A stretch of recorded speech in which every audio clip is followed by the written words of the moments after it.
Hello everybody and welcome here to Learn by Play from Encounter Roleplay. We're here on the D&D channel once again with another episode. We've got a full cast and crew with us, so let's go around, let's figure out who we are, who we're playing today. Of course, I'm myself and Will, I'm a D&D sex icon. We also have with us Tour School today. Tour School, how you doing?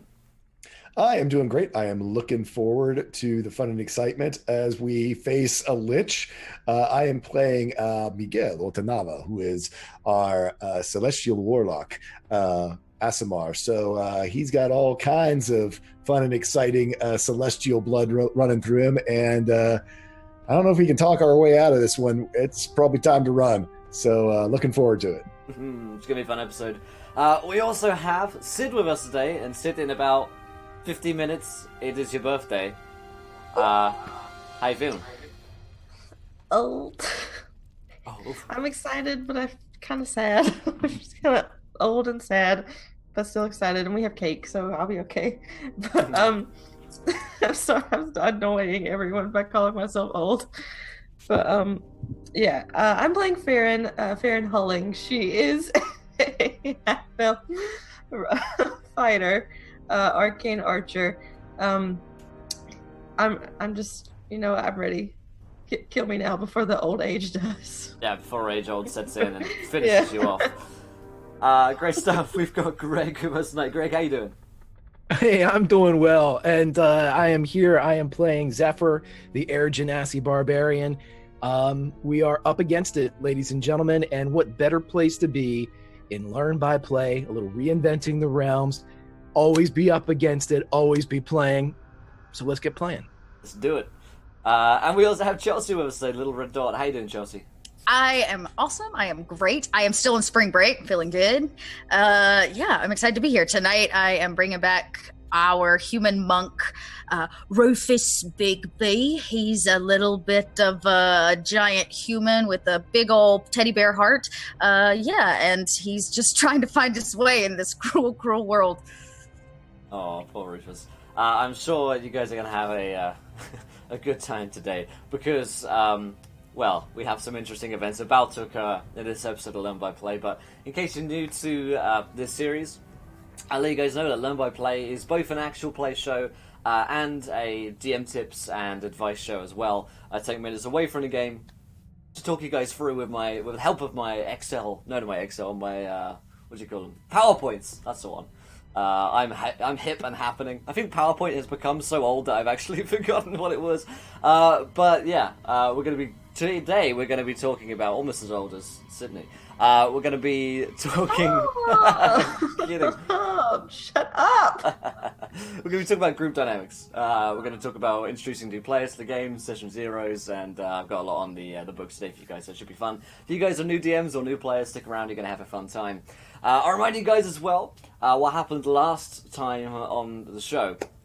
The party are currently in a life or death dire situation, facing off against the Lich Valindra Shadowmantle, who's just broken into the tower. They are here with High Mage Esmeralda, attempting to protect her as she creates a portal to the Isle of Avalon in order to save many of the children from this College of Mages here in Neverwinter.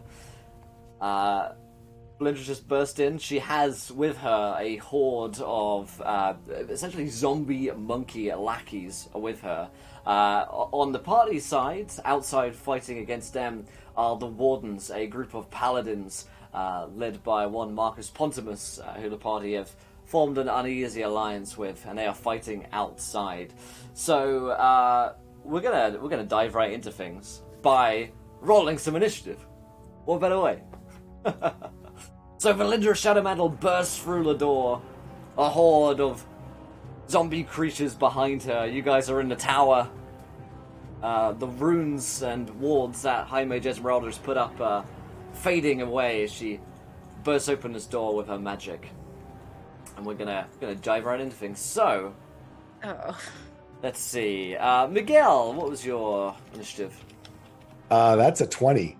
20. Dirty 20 or natural? Dirty 20. I'm sorry. Nice. Sid, what did Farron roll? Hang on, let's feel. Probably gonna be 20, just like me. Hey. No, it's a 10. All right. I just wanted to see if I could manifest it into reality. Always worth a try. Zephyr, how old are you? I was going to say, what is your initiative, Zephyr? Yeah. Zephyr, how old are you? Zephyr just rolled a 43 initiative right now. Zephyr is an 18, buddy. On a completely unrelated note, how is it? Yeah. Okay, great. Rufus, what did you roll? I only rolled a 6. Oh, I feel like she busts in the room and he's like, I don't, should I know who this is? Is she that lady? Were we expecting guests? Yeah. Did you All want a right. cup of tea? All right. So they are going on a 14, so we're going to have Valindra and a few of her monkeys that are not currently busy fighting the wardens. To remind you guys, the monkeys themselves have these long tails which end like scorpions. You've seen them go into a warden's neck and begin to like pump dark magic into him in order to end him. Valindra herself is live, bits of flesh falling off of her face. High Mage Esmeralda is kind of on the ground right now, looking very flustered. To remind you guys as well, it has been a few weeks. There is an exit from this place, which is the mirror, Yep. which isn't far behind you, about 20 feet. So, Miguel, it is your turn. So I was sort of worried that High Mage Esmeralda, when she had her runes broken by this intrusion, might take damage or be injured. Does she just look disoriented, or does she look like she's injured and might need healing? She looks like she's disoriented, and as she sees Valindra Shadowmantle, she recognizes her and says her name. They clearly know one another. She looks more stunned than physically hurt. Would it take my action to help her get her on her feet and start hurrying her like at half speed or something towards the mirror? Absolutely, yeah. So yeah, that's what I'd like to do. Is I just say, no time for pleasantries. We need to get out of here. And I pick her up and just sort of start to push her towards Zephyr, who I believe has a rope tied around her waist, and so they can dive through the mirror. Yeah, we're tied together. That's right, yeah. Okay, great. Roll me an athletics check here, Miguel. Athletics. That's an 18. That's pretty good. High Mage Esmeralda, she's a human, but she's kind of old, and she's actually pretty light. So bringing her across the floor isn't actually that difficult. As she's stunned, her eyes are like locked with Valindra's as you pull her towards the mirror. Not quite inside at this point, but you're almost there. Zephyr, you are tied to her. Well, a plan's a plan. So he takes Esmeralda and, sheltering her as best he can, he leaps through the mirror. Nice. Roll me an athletics check as well, Zephyr. Yes, crying is a free action if she starts to kill you. Thank you, Doc. That's a 9. So, you pull her in. It's not particularly graceful, but Miguel has probably done quite a lot of the hard work for you in getting Esmeralda through. And you then find yourself back in the other room, which is currently devoid of any chaos happening in. So you and High Mage Esmeralda are currently to safety. Well, I mean, Valindra can follow you through, right? But, immediate bolts of chaos aren't about to murder you. You're still in a combat mages, of course. If that was my movement and my action, can I ready my shield and hammer in front of the mirror? So if anything that doesn't look like my friends comes through, I am going to blow it back through the mirror, if at all possible. Always. Yep, okay, great stuff. Let's go to Valindra and the monkeys. So Or not. Well, no, I mean we could have a little Q&A if you want. I'm kidding, of course. Deja vu, anybody? No such luck for you guys this week, unfortunately. Everyone's here and it's Sid's birthday, so I've got to kill someone. That's how that works, right? When it's Right. birthday, you have to celebrate it by murdering their character so that they can be reborn again and as a character. Yeah, right. I'll make you for Valindra says, I'll make you forever young. No. She Okay. Yeah, And Theron's like, I'm game for that. yeah. hit me with it. Just take me. She is going to see you guys.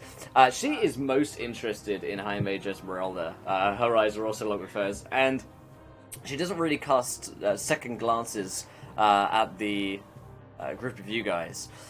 So she is going to...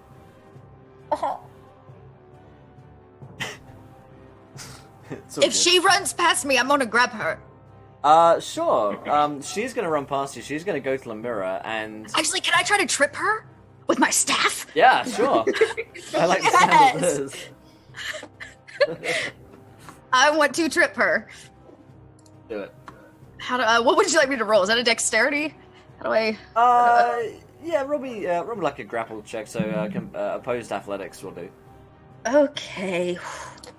Is for Nice. nice. We're going to take this as your action as you're doing this, Rufus. But you did have readied okay. You did have readied actions, so I've kind of forgotten Okay. exactly what they were. But yeah, yeah. So you go to like grab her, and you just kind of like tackle Valindra and like hold her in place. As she does this, as you do this, she is going to make a melee spell attack against you. As you guys are kind of like, grappling together. Right. A Right. 14 to hit? No. Oh my god! That is... Not you from the Lich. Just tackled a lich. Yeah. So you see that her undead hand kind of reaches out to grasp onto yours, and a cold, paralyzing grasp almost snakes itself all the way up to your heart. But you manage to resist that and kind of just throw her off as she's grappled there. She casts you this gaze of pure, unfettered hatred. You will die for that.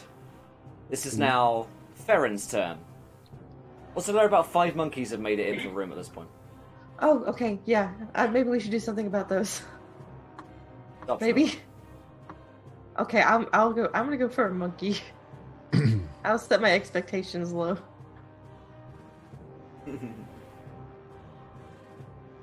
I attacked him with my rapier instead of my longbow. I'm spicing it up because I figured Okay. they'd be a little bit closer, and I I like rolled it. an 18. Yeah, an 18 is definitely a hit.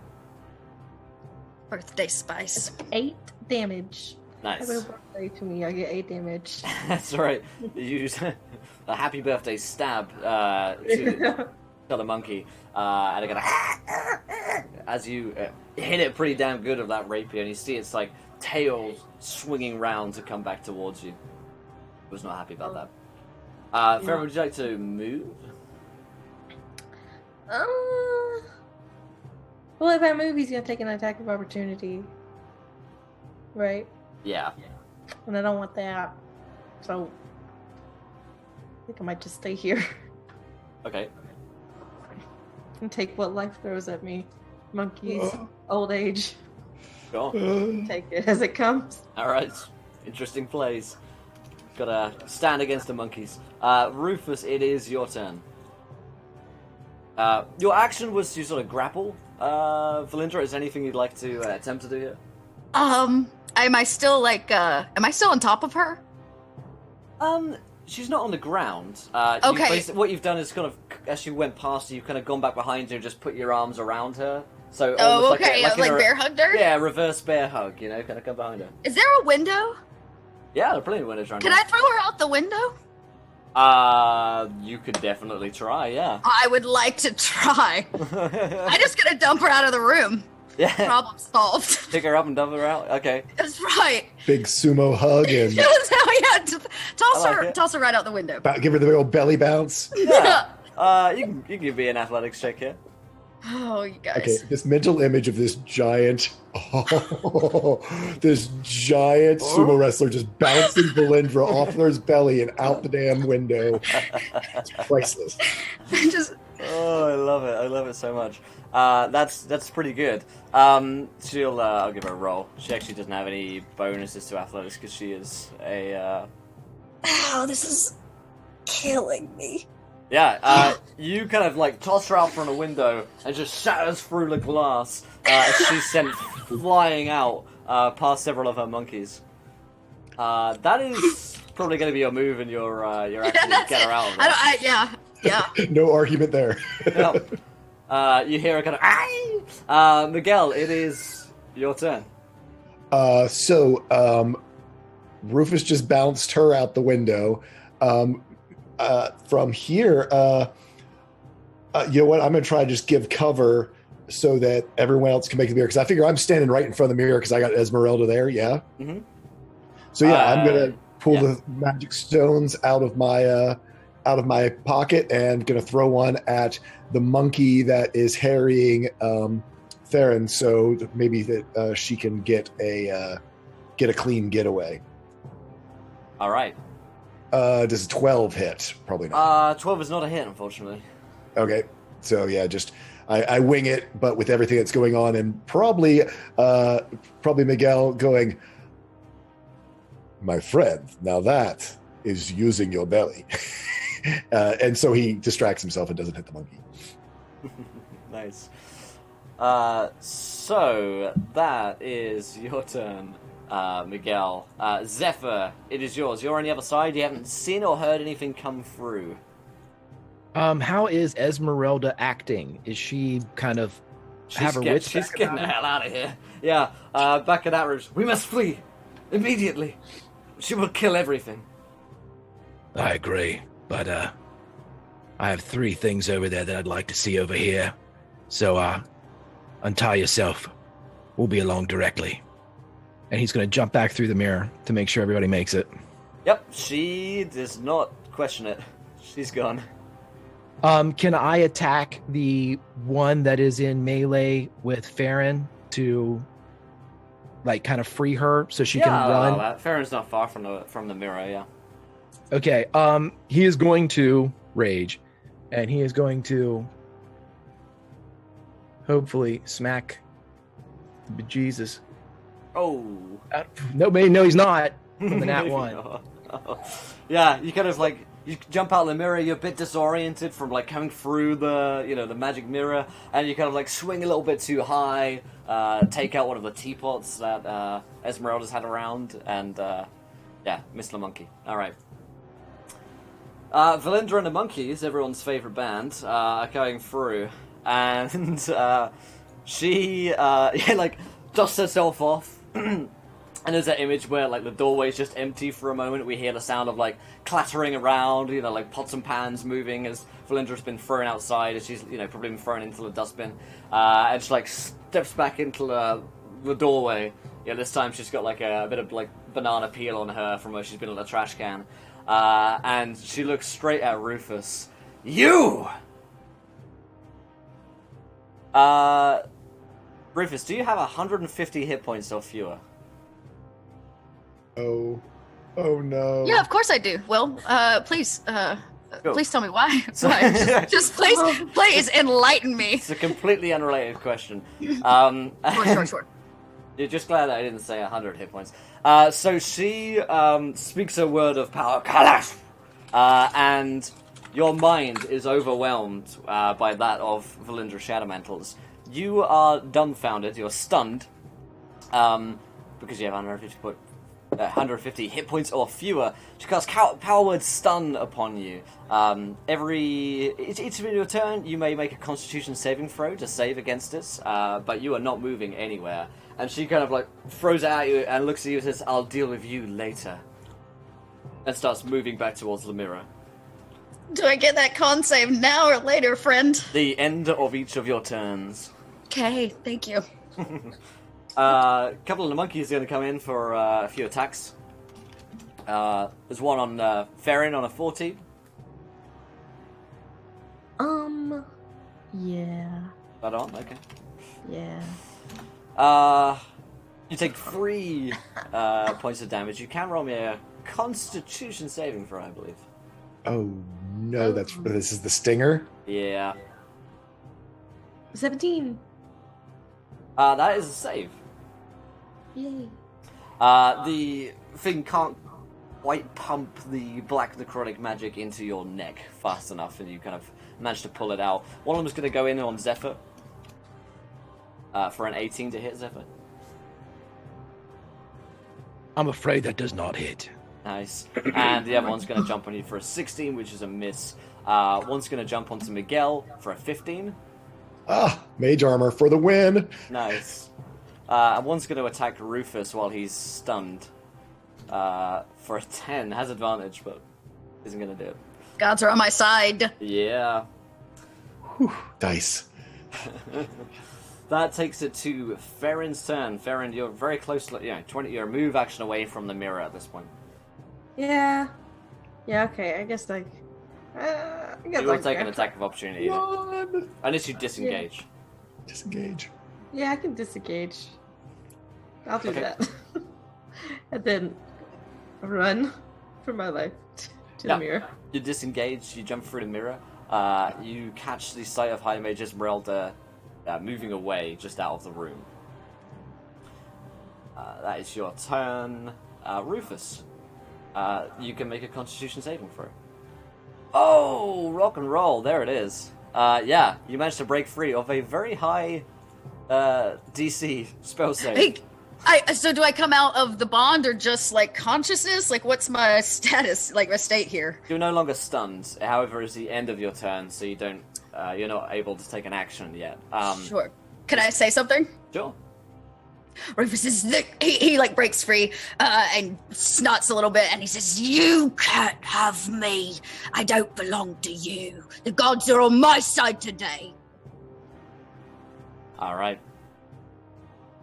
Brave words from Rufus. Miguel, it's your turn. How far is Rufus away from me? And I know he is a very large person, but can I at least sort of drag, pull, get him close? I mean, how far is Rufus from the mirror? Like within running distance? Everyone's within about 20 feet of the mirror.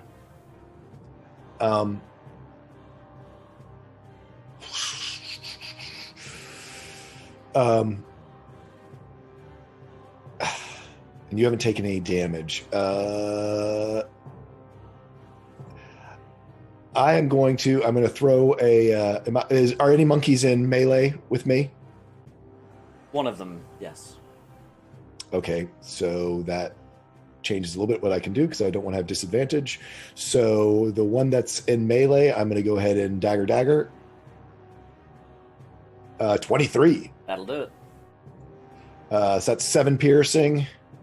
And then with my offhand is a nat 1. Oh, yikes. Okay. You wound it, but it's not dead. Okay. And with that, I looked to, since Theron's already gone through,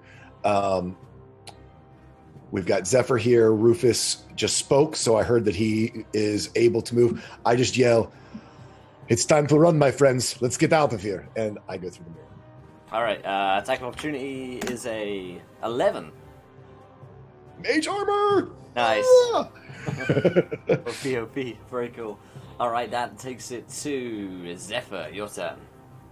Okay, Zephyr wants to break for the mirror, and he wants to use the now, I guess, the slack length of rope that he had for tied around Esmeralda that she cut herself out of. He is going to jump by Rufus, throw the rope around him in a U, almost like he's climbing up a tree or jumping rope. Throws it around him and pulls them both into the mirror. If you're going to let me do that with my action movement, bonus action, which I will certainly let you try. Enrage! You're going to go for yeah. Rage! Good idea. Roll me an athletics check. You got advantage on it because of your rage. 22. Nice. So you just gotta grab Rufus, bundle him up, and just throw the two of you through the mirror. And as you two are free, you find Farron and Miguel on the other side as well. However, can I mule kick it on my way through? I was gonna say, no, I guess kick it's the true. mirror on the way through. Can I move? On your turn, you'll be able to. Oh, we're still in combat. They Okay. get to go first. Yep. On the other side of the mirror, Valindra sends forth the monkeys to do her bidding.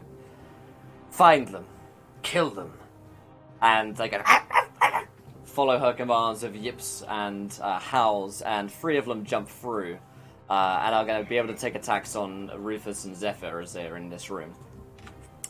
Rufus, say that again? I was going to say, are they passing by any of us that we can get some opportunity as they leap in? They will just jump right onto Zephyr and Rufus as they're the nearest ones that out makes the sense. mirror. Yeah. 21 on Rufus. Beautiful. Constitution saving throw, please. And 6 damage straight up. Dice were not with me that time. Okay. So you wind up taking 8 extra necrotic damage. So for a total of, what is that, 14? 14 total. This thing starts to just like pump death magic into your veins, basically, and you can actually watch as your veins are like beginning to turn black rather than blue. Zephyr, an 8 to hit and a 19 to hit. Yeah. Oh, that mute button. Constitution saving throw and 6 damage. Oh. Man. 4 extra necrotic. Okay, so it's 6 poison, 4 necrotic, none of which I can have, so that's a straight 10, right? Yeah.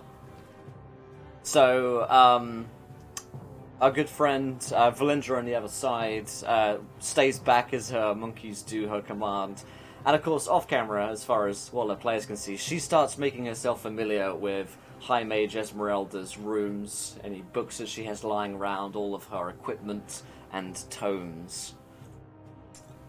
Nothing to read into there. Farron, it's your turn. You're back in the moon in the mirror. There are 3 monkeys on Rufus and Zephyr. High Mage Esmeralda is escaping out from the college. Okay, can I try to, like, cut the stinger of the one that's, like, jabbing into Rufus? Yeah, absolutely, yeah. Slice off the stinger. Yeah, that's what I want to try to do. Yeah, roll me an attack roll. Okay. So how am I far enough away where I could use my longbow, or am I too close where I need to use something else? Nope, yep. You're further than 5 feet away, so you can use your longbow. Sweet. With no 18. difficulty. Yes, an 18's a hit.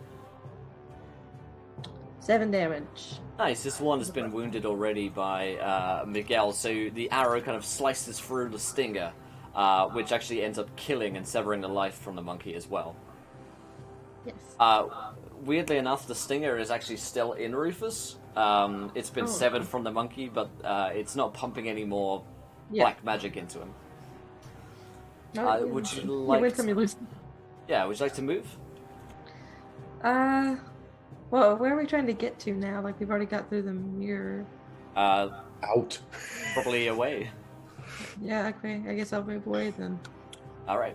That takes it to Rufus's turn. Okay, there are 2 still on Zephyr? Yes. Okay. Yeah, go. I would actually... Can I grab one and throw it back through the mirror? Sure. Are they in him? I'm just not sure. Look, one that's maybe not attached to his body. Yeah, the one of them isn't. You could roll me opposed athletics here. Okay. Nice. Let's see what this guy got. Yeah, you can push him through the mirror. You get a feeling he's gonna be back in a second, but cool. Yeah. And as I toss it through, I go, light the candles. Yep. It closes the mirror. Yep. Alrighty. That is round 4, Miguel. So yeah, no, that was exactly what I was going to do. Light up. I would light, if you let me do it. Light the candle, and I'd like to shatter the mirror. Yeah, I like that. So yeah, no. Using basically, you see his hand begin to glow with sacred flame, and he lights the candles, and then just with the hilt of his dagger, which he just had out fighting the monkeys with, just and breaks the mirror. Nice. Roll me to shatter. Oh, are you casting a spell shatter or are you just attacking it? Oh, I'm just attacking it. I'm like hitting it with my with my with the hilts of my daggers. Ooh, does it break? Yeah, roll me the attack damage on the daggers. So just the damage. So 4, and then offhand would be 2. So 6 total damage with the 2 daggers. You start, smashing through the mirror. It is beginning to collapse from the top, although not all of it has sort of broken away. It doesn't shatter in one nice, clean Michael Bay movie style motion, but it's starting to crack away for sure. This thing's probably built to last a bit of wear and tear. Gotcha. Zephyr. Okay, Mr. DM, we have one left, thanks to the big guy throwing the other one that was on me through That's the right. mirror. Okay, I am going to reckless attack with my warhammer on this guy. Nice. 16. Maybe. That'll do it. Whew. For 6 bludgeoning plus 2 because I'm raging, so 8. Seems like it should be more than that, but it's not. Okay, that'll do it. On this last one at standing, he's already been wounded. And how would you like to smash it apart? If I can, I'd like to blast him at the lower part of the mirror and hopefully baseball him into it and break it the rest of the way.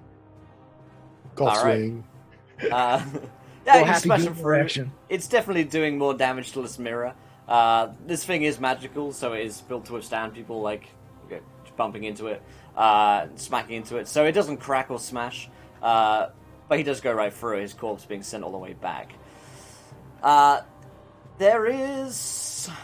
you want to move, Rufus? Not Rufus, Zephyr. Yeah, I'm assuming that since we're still in combat action, the goal here is to get away. So I'm going to move back as far as I can out of the room, kind of, Farron, you're back towards the rear of the room, correct? Yeah. Okay, I'll move back with Farron so we can all kind of keep that staggered escape plan that we have in play. All right. So you start heading out of the room, getting as far away as you can.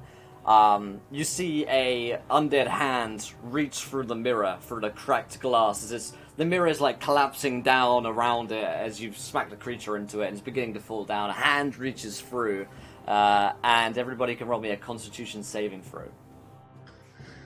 Oh. Oh, shnikes, this is not going to be... This is not good, not good, not good. Oh! No! We were so close! Oh, We were so close. Well,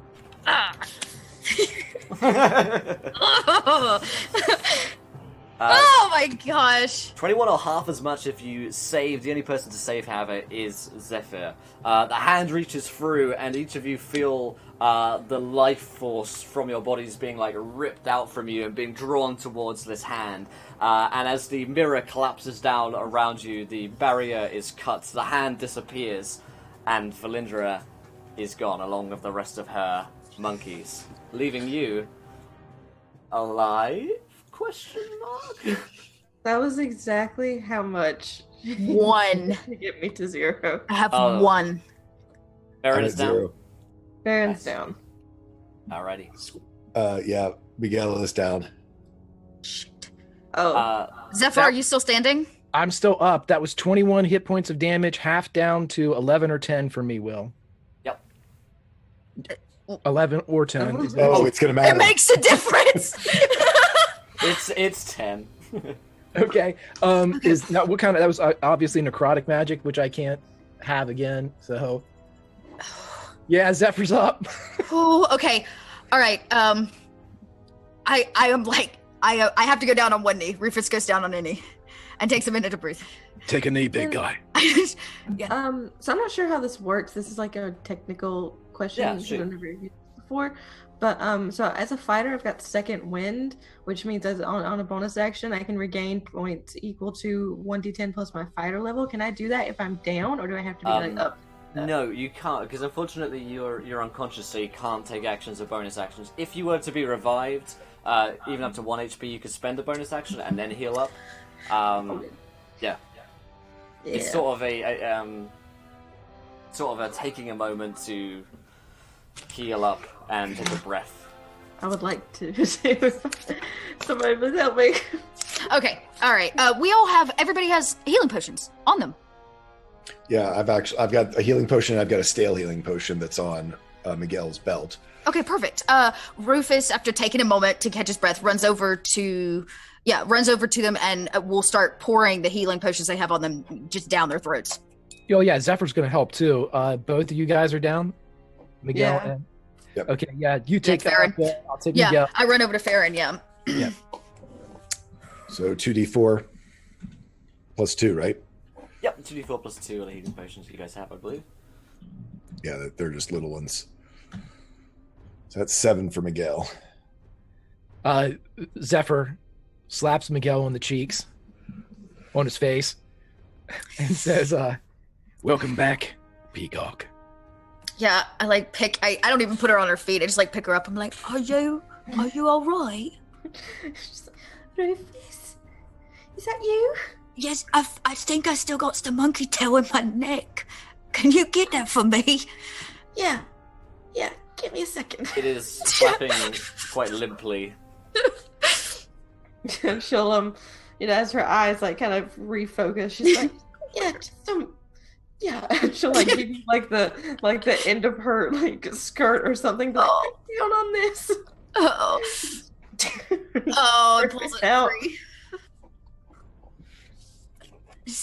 We're best friends. That's how you know you're best friends. Well, that and the thigh oil. Thigh oil. Yeah, monkey tails and thigh oil. This is Monkey friendship. tails, thigh oil, and a friend that can keep a secret. That's There you go. Those are the pillars of D&D. and good friendship. That's today's topic. Zephyr will help Miguel up, and then he is going to take his healing potion. Yeah, I think I'm gonna do the same. Good ideas.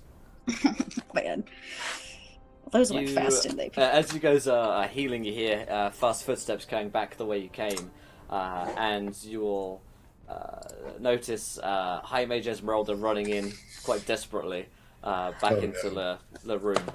In the room that we're in, with the room with the mirror? Yeah. So, okay, that is not good. She comes back in and says, "Are you okay? You're all alive." Yes. She looks impressed. Sort of. You have a way out. Yes, I do. Well, let's not stand here. Let's go. I have it written down somewhere, but can I tell her which teacher's room we're in? I forget what the teacher's name was, so that in case she doesn't have her bearings, but if she does, that's fine. Mm. Yeah. So, she nods. She's kind of sweating. Right. She looks back towards where the crushed mirror is. That's not good at all. Let's worry about that later. Let's get somewhere safer. And she raises up her hands, and a blue door opens up. Blue magical misty door opens up, which she kind of opens with her hands. Come with me. She steps through. Oh, I follow. Yeah, for sure. Come on, pirate. No sense hanging around here, and thank you. As he sort of puts his hand out to Zephyr to pull him through with him. Nice. You find yourselves in a much quieter space than the one you were in, filled with old books and musty pages, the sounds of people turning over these old kind of crusty vellum sheets, and a librarian, the children that are in here. You may not recognize this place yourselves, depending on how much time you spend in libraries, but you're clearly in a very large library, and in a private room in this library as well, where Esmeralda's brought you. You are surrounded by books, hundreds of them, just in this room alone, a circular chamber, and Esmeralda is there. She closes the door behind you, this blue, misty door, as the group of you step through. So, we should be safe here, at least for a while. The Grand Library.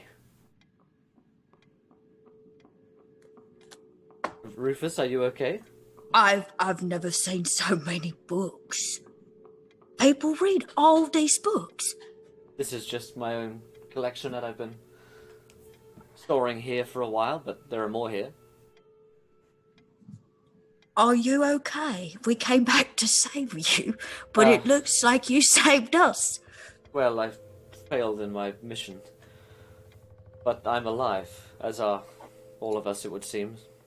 I'm not very good with healing magic, but I can try and lend a hand. I am able to get us a little bit more put together, and we have 93 of your children in a safe spot. Oh. We got them out.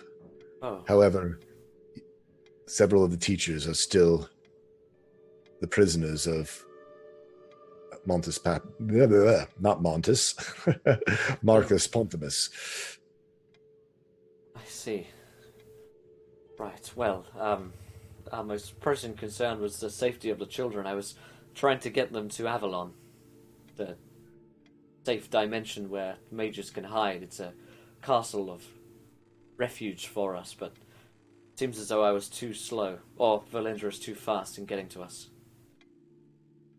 How did Valindra, that thing, know to time this attack so closely with the attack of the others, of the wardens? It seems quite strange to me. Indeed, yes. Well, we were expecting the wardens to come at some point, but certainly not the undead. Certainly not within Neverwinter's walls. It's unheard of. It's a breach of the warden's sacred duty and a failure in all of our parts. For a large group of undead to get inside not only Neverwinter, but underneath the walls of the College of Mages, well, it's unheard of. So you think maybe they're working together or something? I don't know. I don't trust Marcus Pontimus at all. But I don't think that he would ally himself with the undead. You've met him. What did you think of him?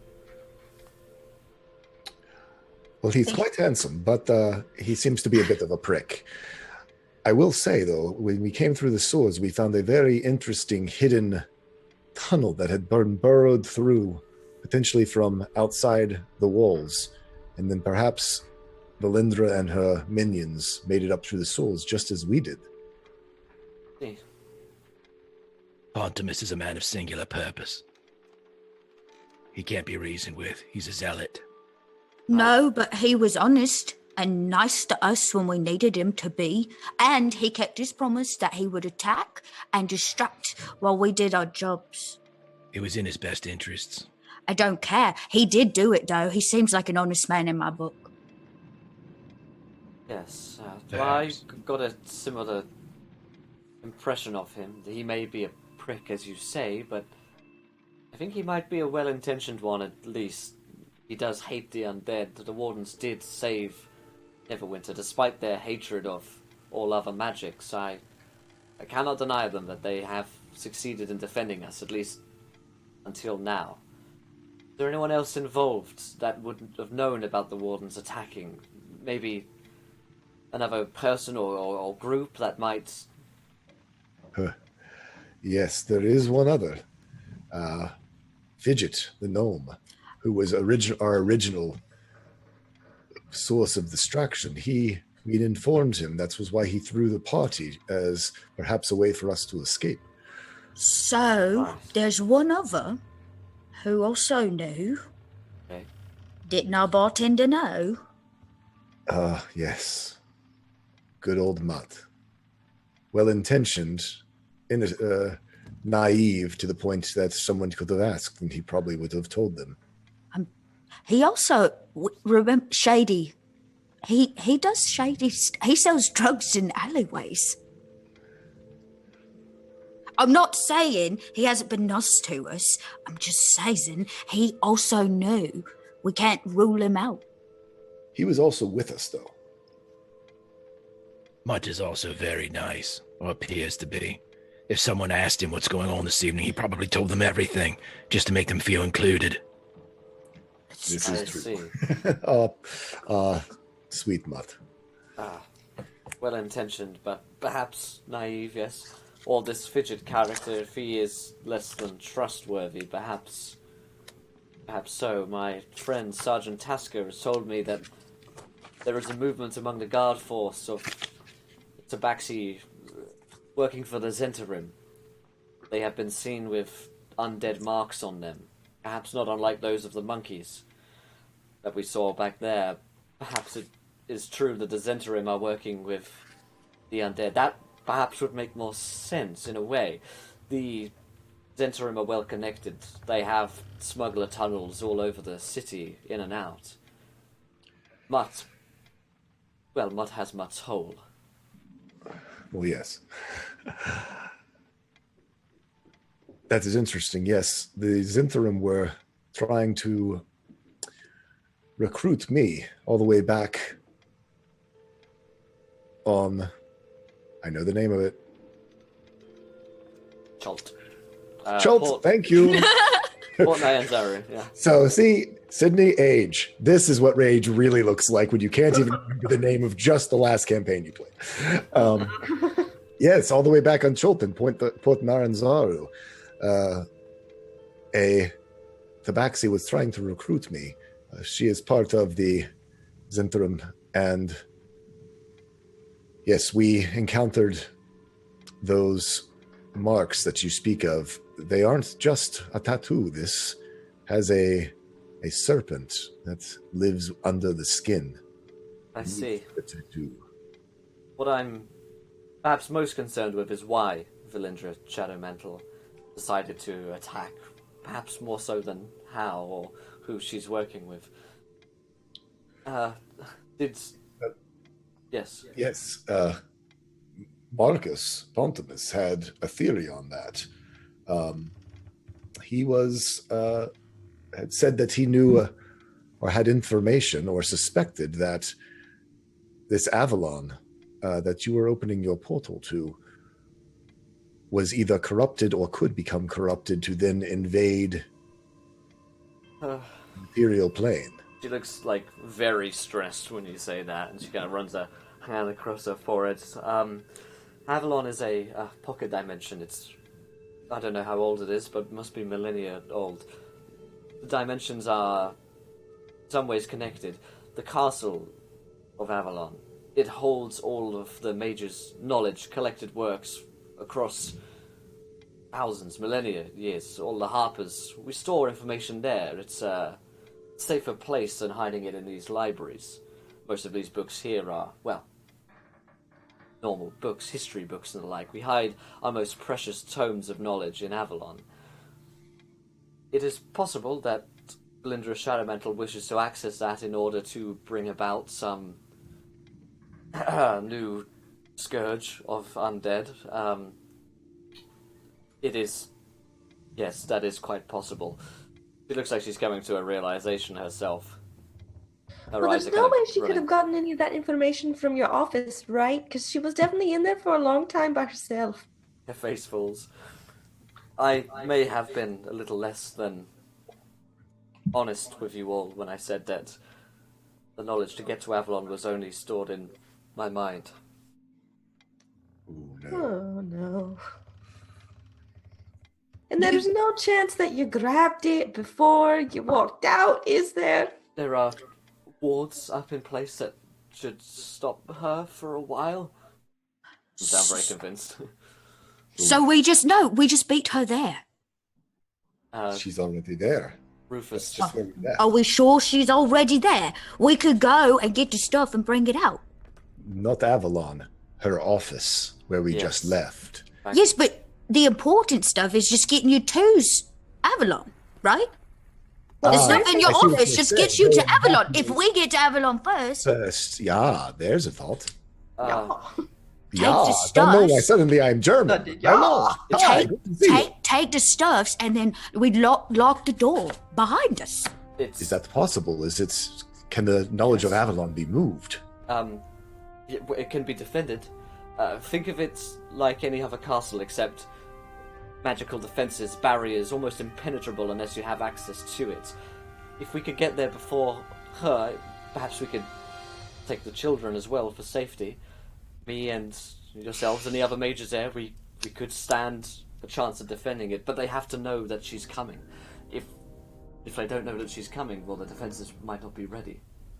Well, do you have any way to contact them? Like, just, write down, like, maybe, like, a secret code or something magical, or you can send them messages, like, through the air or something?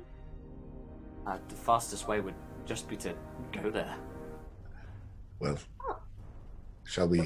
We need to find you a place to start your casting again. 24 hours, though. I assume you have to start over. There is no save point. I'm afraid so. Did you press the save point when you started? Didn't quick save, damn it.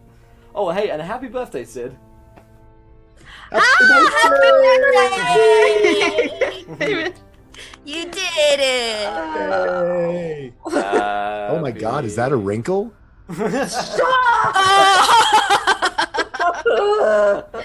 Yeah, everybody throw 20s for Sid. 20s.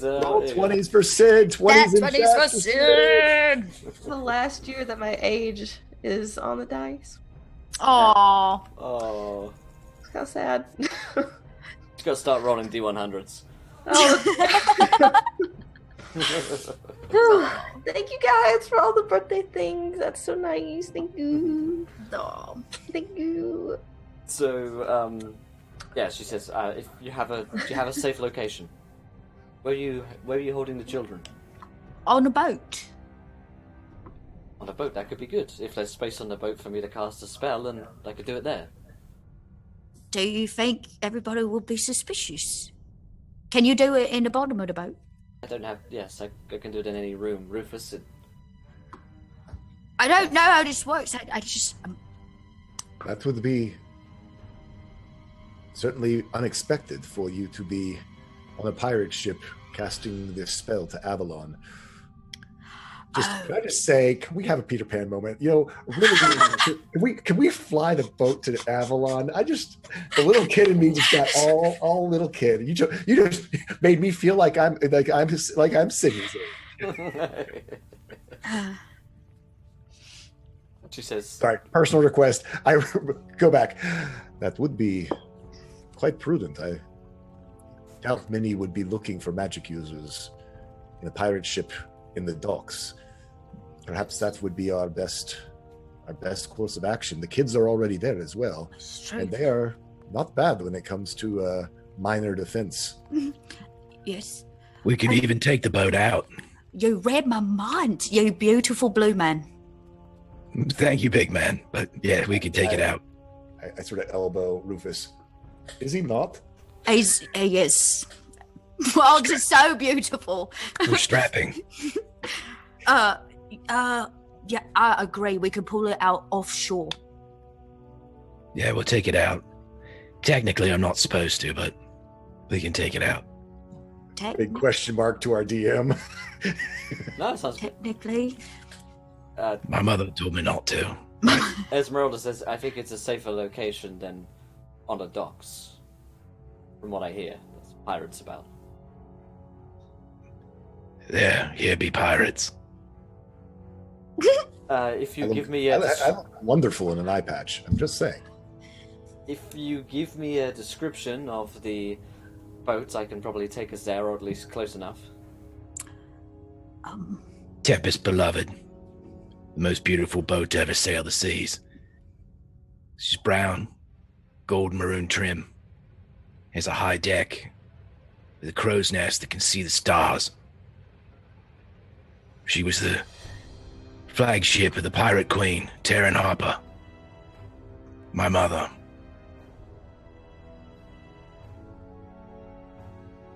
She...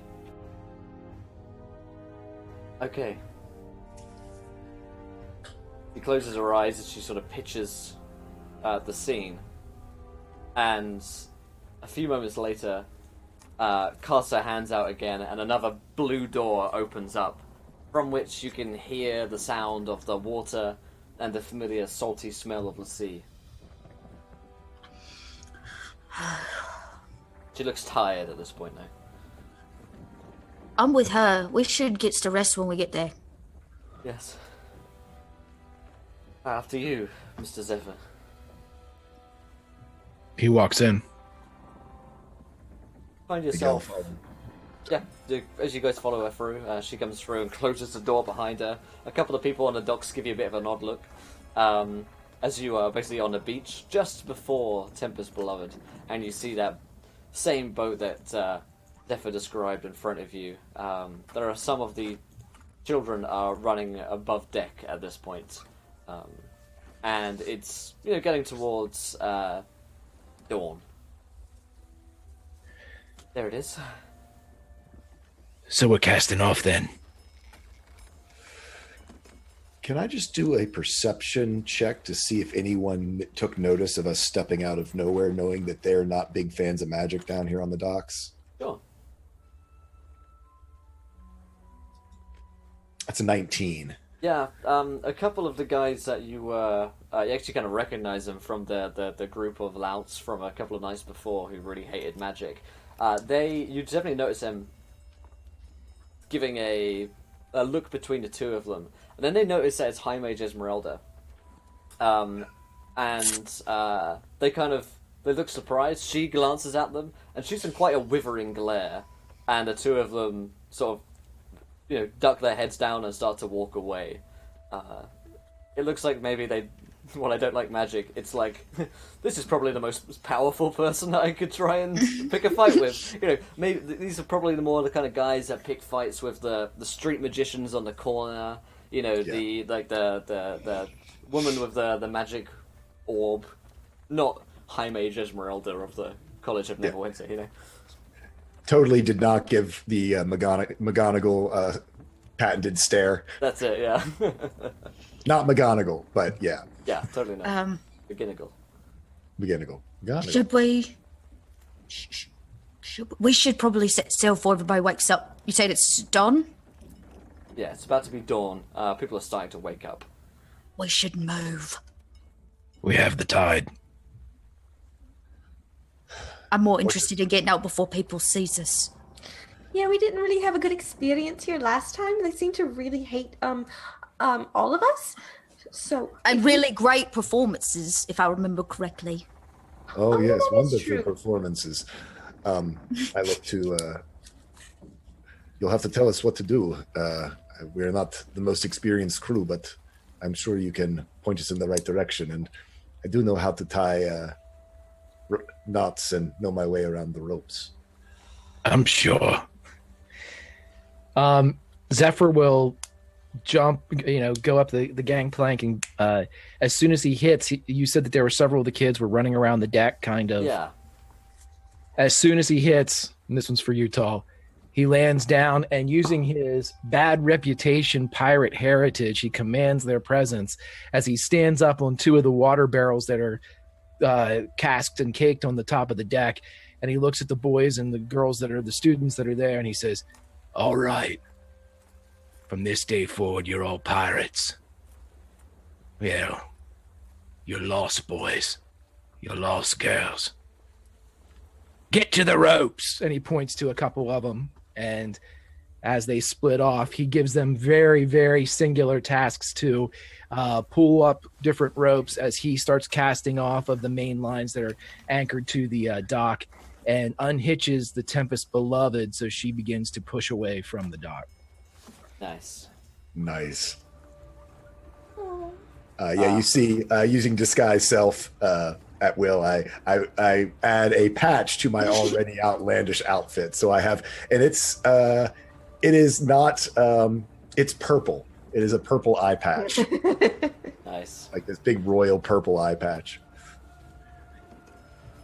Zephyr's just going to run around and help everywhere he needs the help just to get the boat spun and cast it out of the harbor. Yeah, the kids sort of set to. Similarly, they feel and find eye patches and the like, and they actually, a lot of them go immediately and hug High Mage Esmeralda as one of the only people that they really recognize from around here, and she is very relieved to see them as the group of you passed off from the port of Neverwinter and head out into the harbor. And that's when we're going to head over to our Tomb Insight for today. So we're going to dive away from the players for about 5 or 10 minutes or so, and we'll see these guys in a few minutes' time when we go chat. I'll see you guys in a little bit, players. All right then, we're gonna go over here to my PowerPoint presentation. I mean, PowerPoint presentation. So we're going to be talking about group dynamics, which is what I decided to entitle this one today. And we're going to be talking about a number of things. We'll be back to the actual plan in about 5 minutes. It's important that everyone comes to the table and has a good time. We've talked a little bit about some of these things before, but I figured we could wrap it up into one session. A little talk here, because we've talked about setting expectations at session 0, but there's a couple of other things I wanted to go over today as well. Things like reading a room, getting feedback from players after sessions, which is something we did a couple of weeks ago, was an actual example, and then bringing in new players to an existing group as well, and sort of best practices and kind of what I do, in case anyone's interested. So, session 0. We talked about session 0s a lot over the course of the series. We have you probably hear that a hell of a lot. Session 0, session 0, session 0. Man, my chroma is being weird today.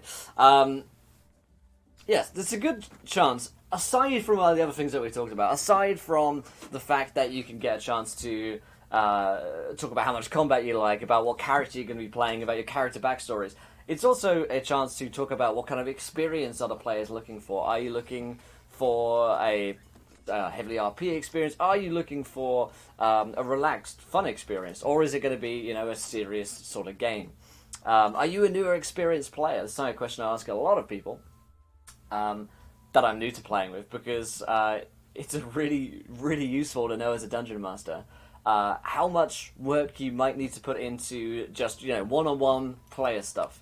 If you have never played a game before, I'm probably going to be doing more one-on-one work with you as a dungeon master and putting more effort into explaining things as I go than if I were playing with a group of all experienced players. So it's something as simple as stopping to consider, use of terminologies. When I say roll a d20 plus 2, what does that mean? Roll me a Constitution saving throw, what does that mean? Or even using terms like metagaming or a way out of character and in character. And then, are you comfortable with covering topics that could upset some people? This is actually something we went over last week on the show in our little Q&A session about just checking with everyone that, okay, this game is going to have, violence, gore. We're going to cover topics that maybe, potentially could upset people, and it's a good chance to ask that just to make sure that everyone, when they come to the table, are all on the same page. Let's go on to reading a room. Yeah. This is an interesting one. Whether I'm a DM, I'm playing or hosting a stream, or I'm watching someone else play a game, if I'm just sitting in and watching a game of D&D, or I'm at a convention and I'm stopping to watch a game for 5 minutes, it's always a good idea, I think, to keep an eye on a room, keep track of people's reactions. Body language tells a lot how people are replying to you and engaging with the game, because this can tell you as a dungeon master, what to change or what you're doing right, and to be constantly flexible as a dungeon master in terms of what you are doing, what kind of experience you're creating. So, yes, are people happy? Are they having fun? You look around a room, are people smiling? Do they have eye contact? If there's a heavy scene or one of those scenes that potentially could upset people, are people feeling okay? Are they how is everyone? And a really important question, I think, is everyone being treated fairly and being listened to a lot of the time? It's just important that you as well engage with people, engage with players in terms of, do you make eye contact with everyone? Are you listening to everyone? Are you trying to hear what everyone's saying? So reading a room is really important as a dungeon master, and just making sure that the party are having a good time. We did this last week, or maybe a few episodes ago, yeah. We did this live example of getting feedback from players after a game. I think it's episode 4 of this series.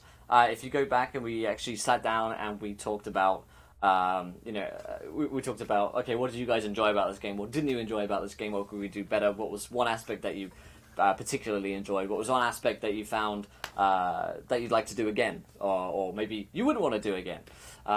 Just chatting afterwards, like a decompression talk after games is really good, because this is how people stay on the same page. If you consider session zeros at the beginning of the campaign, everyone gets on the same page. Like, okay, this is what kind of experience we're going to do. And then this is a sort of post-game, okay, are we all still on the same page of this? Is this where we're going? And it doesn't have to be really formal. It doesn't have to be now you tell me this. And it can be in private as well. But, it's just useful. As well as, reading the room whilst you're playing the game. Like, is everyone having fun while you're doing this? And then after the game, you can explicitly ask people as well. Found less enjoyable, maybe combat dragged a little bit for one player, maybe, one player felt like they didn't really have like a highlight or spotlight moment for their character, and that's something you can work on next time as a Dungeon Master for the next session. And then last but not least, adding new players to a group, which is something that I haven't talked about at all before on the series I wanted to get to. We talk a lot about like forming groups, but often players drop out, or schedules change, or you have to change the night that you're on, or you've actually just been playing with a few people and you start to add people to the group. I have run plenty of sessions both in home and on stream before where I've added new people in when people change around. I've done it right and I've done it wrong, and I've kind of ended up going to a way that I found works quite well for me. Before adding people to the game, it's useful to talk to the existing group that you've been playing, particularly if it's like a home game, right? You guys have been playing this game for a long time. It is King Grail. It is a mid-game break. We'll be back in a couple of minutes now to the actual play. But it's important to go to your existing players and say, listen, I'm thinking of adding some new players to the game, or I'm thinking of adding this person to the game. How do you feel about that? Because it could be the fact that the players are just really happy with how things are right now, they're enjoying the game as it is, and maybe they don't see too much need to add another player into the game, and it is everyone's game, right? So it's fair enough. You don't have to add people to the game. There's no one telling you that you have to play D&D with 5 people or 4 people or X. It's everyone's. I think it should be, everyone has a say in it, and there may be reasons that you come to them saying, I'm thinking this would be great because, you guys we could really do with like a healer, or you guys really are good friends of this person, and I'm good friends with this person, and so on, and I think we're going to have a good time. Then you can ask yourself, will the group be a good fit? Often what groups will do is sort of do test sessions, sort of like one-shots, just do a test little one-shot with the group, or just a sit-down session 0 with everyone, and because on paper, everything can be fine, but in actuality, people might have conflicting personalities, or you just figure out that maybe this isn't going to work out too well. And once you do have new players into the group, make sure that you catch them up with where you are. Either if you're particularly if you're midway through a campaign, it'd be useful to give them resources and the same primers that you gave to the players at the first session 0, and give them their own session 0 if you think that's appropriate. Sit down with the group and say, okay guys, we've got new characters joining in, how are we going to bring them into the party? And then of course consider what is the best way to add a new character into the storyline, and always comes back to that same question: why is this character traveling with a group? Why is this character part of the group? Making sure that they're involved in the story as much as the other characters, so that they feel that they are as important as the others, despite being a new character. Often what I will do as a Dungeon Master is bring them in at plot-relevant points. Maybe they were previously an NPC, and now they become this important character. Or maybe they have some vital information that the characters need, and that's how they become part of the group. A bunch of different ways to do it, but I found that to work quite well. WCL asks, what would you say to a player in desperate need of a laser sword? Play Star Wars. Or go on a very cool quest to find some kind of laser sword that is thematically appropriate to your world, depending on what game you're playing or what world you're playing in. If they really, really want something, you think they're going to have a good time in getting some kind of laser sword, that could be fun. But that's the group dynamic, chat. And how this can be... hunt down a Sunblade. How this can be used to make sure everyone's having a good time before the game, during the game, and after the game. That's all for today, my friends, because we're going to head back to the players as they're setting sail away from Neverwinter's, get back to the action. So... back with the players. How are you guys doing? How's everyone feeling at this point in the midway stage through this game? A long Feel like rest we would might be need a long nice. rest. Yeah. Don't know whether we've got other things that we Feel a little bit rough. Yeah. I mean, we've got a bunch of kids to sail this ship, right? They know what they're doing. They can We just employ We child labor. saved them, damn it! Like, Yeah, well, we're not setting sail for like, second star to the left. We're just getting out of the harbor and kind of docking in deep water so we Sure. can, with the other trade ships. Sure. You're not heading so- to Tortuga yet. Yeah, we're not, to the moon chase, we're not doing anything. So when we dock, can we take a rest? I'm not sure we've Yeah. done that yet. Absolutely. So as you guys are heading out in the harbour with High Mage Esmeralda and the other children, you guys can take a long rest. And what I'd like to do is do a little montage, I suppose, a little freeze, and just go around and see what you guys are up to during that long rest.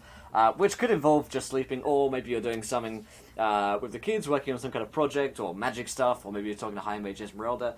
She is taking a rest, but she is also starting to draw out her spell to Avalon. So about 24 hours from now is when that spell should be complete. So let's start with Rufus. Rufus, what would you like to be up to on this sort of relaxing break in Neverwinter Harbor? This weekend getaway that you had? yeah, he's definitely gonna take a long rest, but he's going to cook up a big old batch of soup. I don't know if there are any kind of like potatoes on board, like some hearty, Sure. just cook up some stew for everybody. Hot soup fixes everything, including the cold touch of a lich. So yeah, he's gonna make sure everybody's well fed, hot Yeah. tea, and then he is going to sleep like a baby. Nice. Yes, you cook up this hearty stew for the kids, and they get tucking into it. But feeding 93 is quite a tall order. You are going to quickly run out of rations aboard the ship. Yeah, do the best we can, right? Everybody gets Yeah. a little something. You don't need to survive another 24 hours. You're pretty sure that. Nope. Zephyr, what are you up to?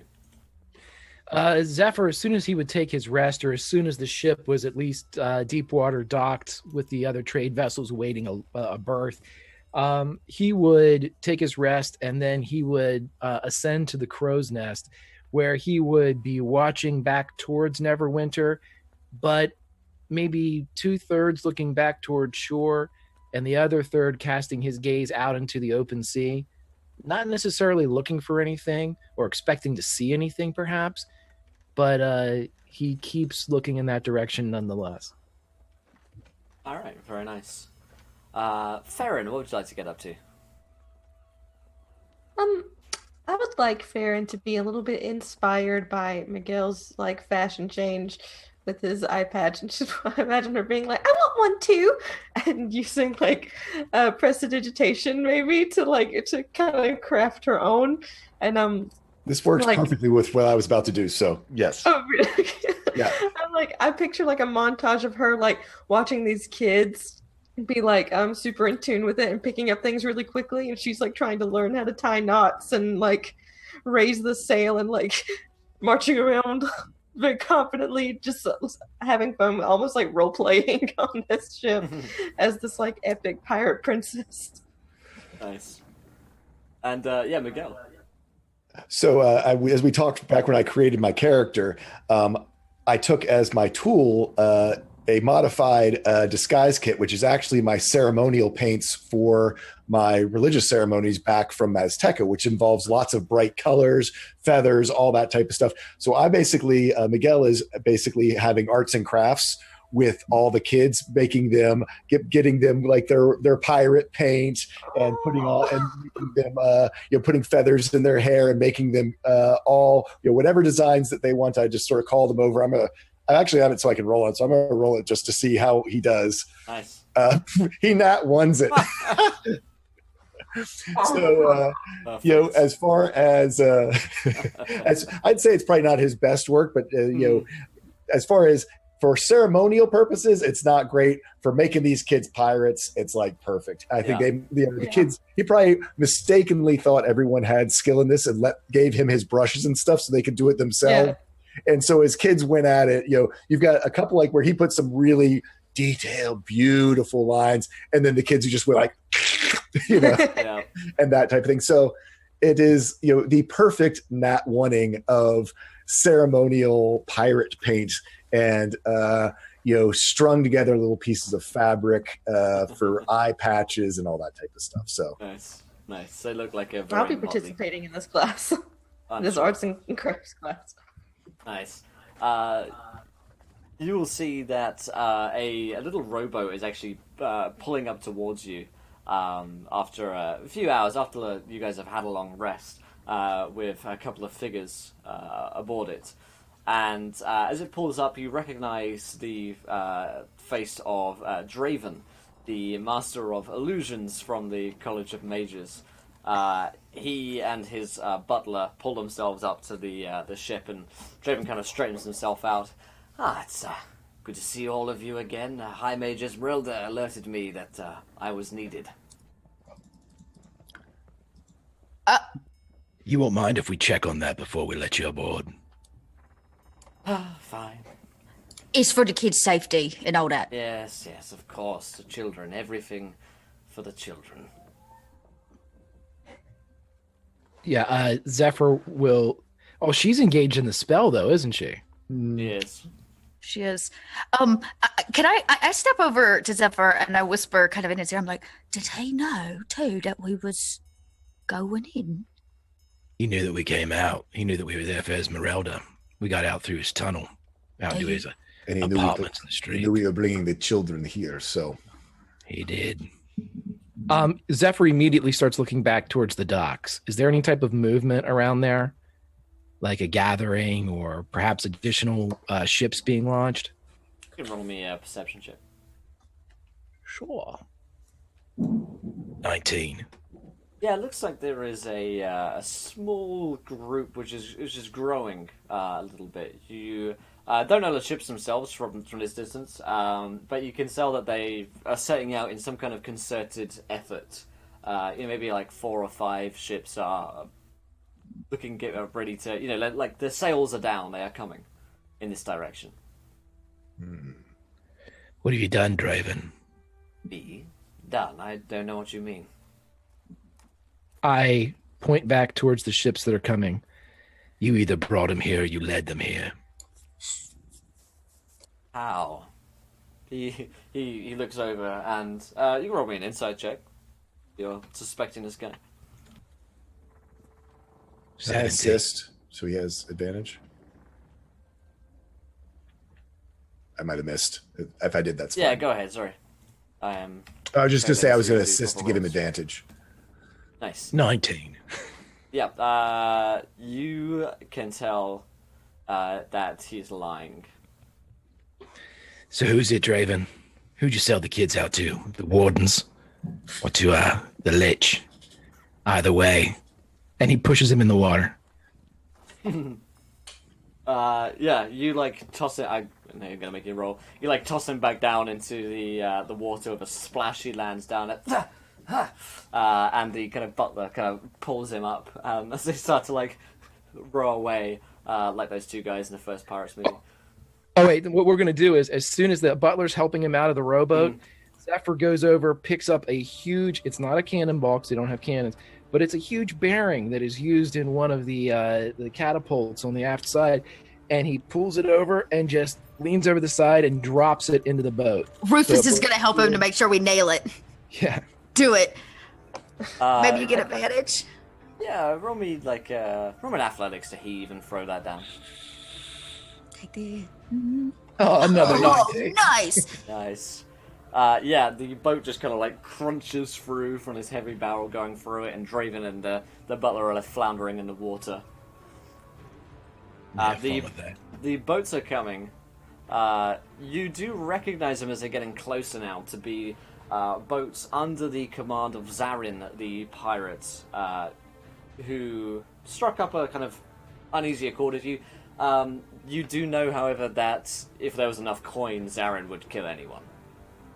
So if it's unlikely that the Wardens will do this. The Wardens actually have their own ships. They're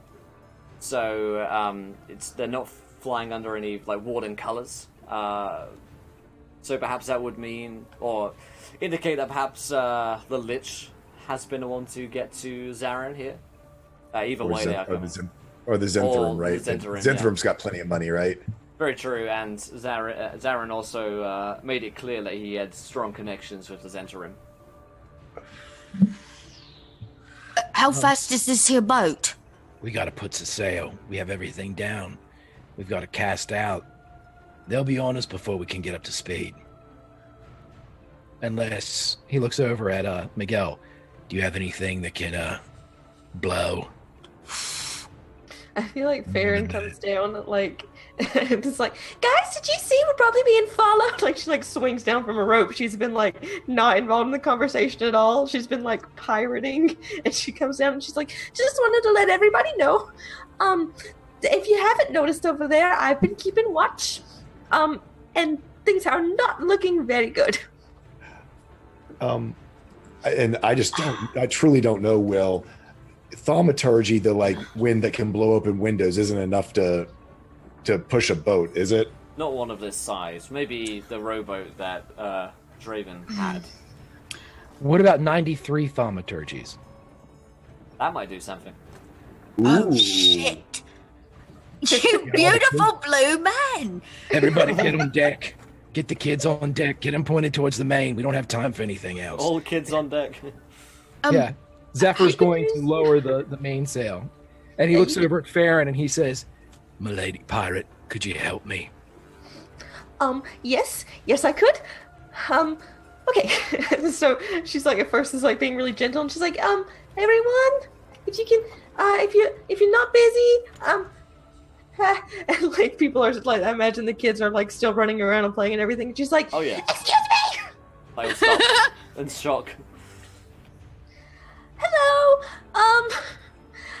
Just so you know, we're here to keep all you kids safe, and that's our priority and everything. But you guys have a lot of power that maybe we don't necessarily have. So if you just look around, we're being followed and probably gonna die if you don't listen here. Okay? We're gonna die. Miguel, like, Not trying again.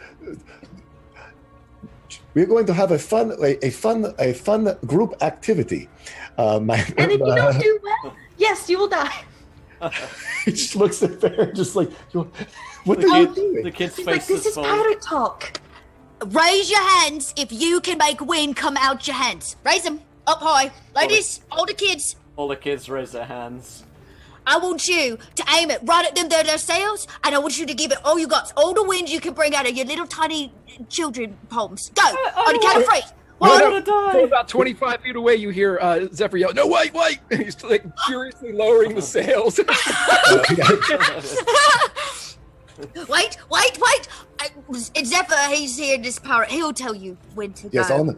on the pirate's mark, we will all be good pirate apprentices and Make blow. wind. blow like the wind One across little the one. sea, into the sea. One little one's like, "Are we gonna die?" Not if you make wind come out your hands. Okay. I looked at Rufus. We just need to get away very quickly. Don't be nervous.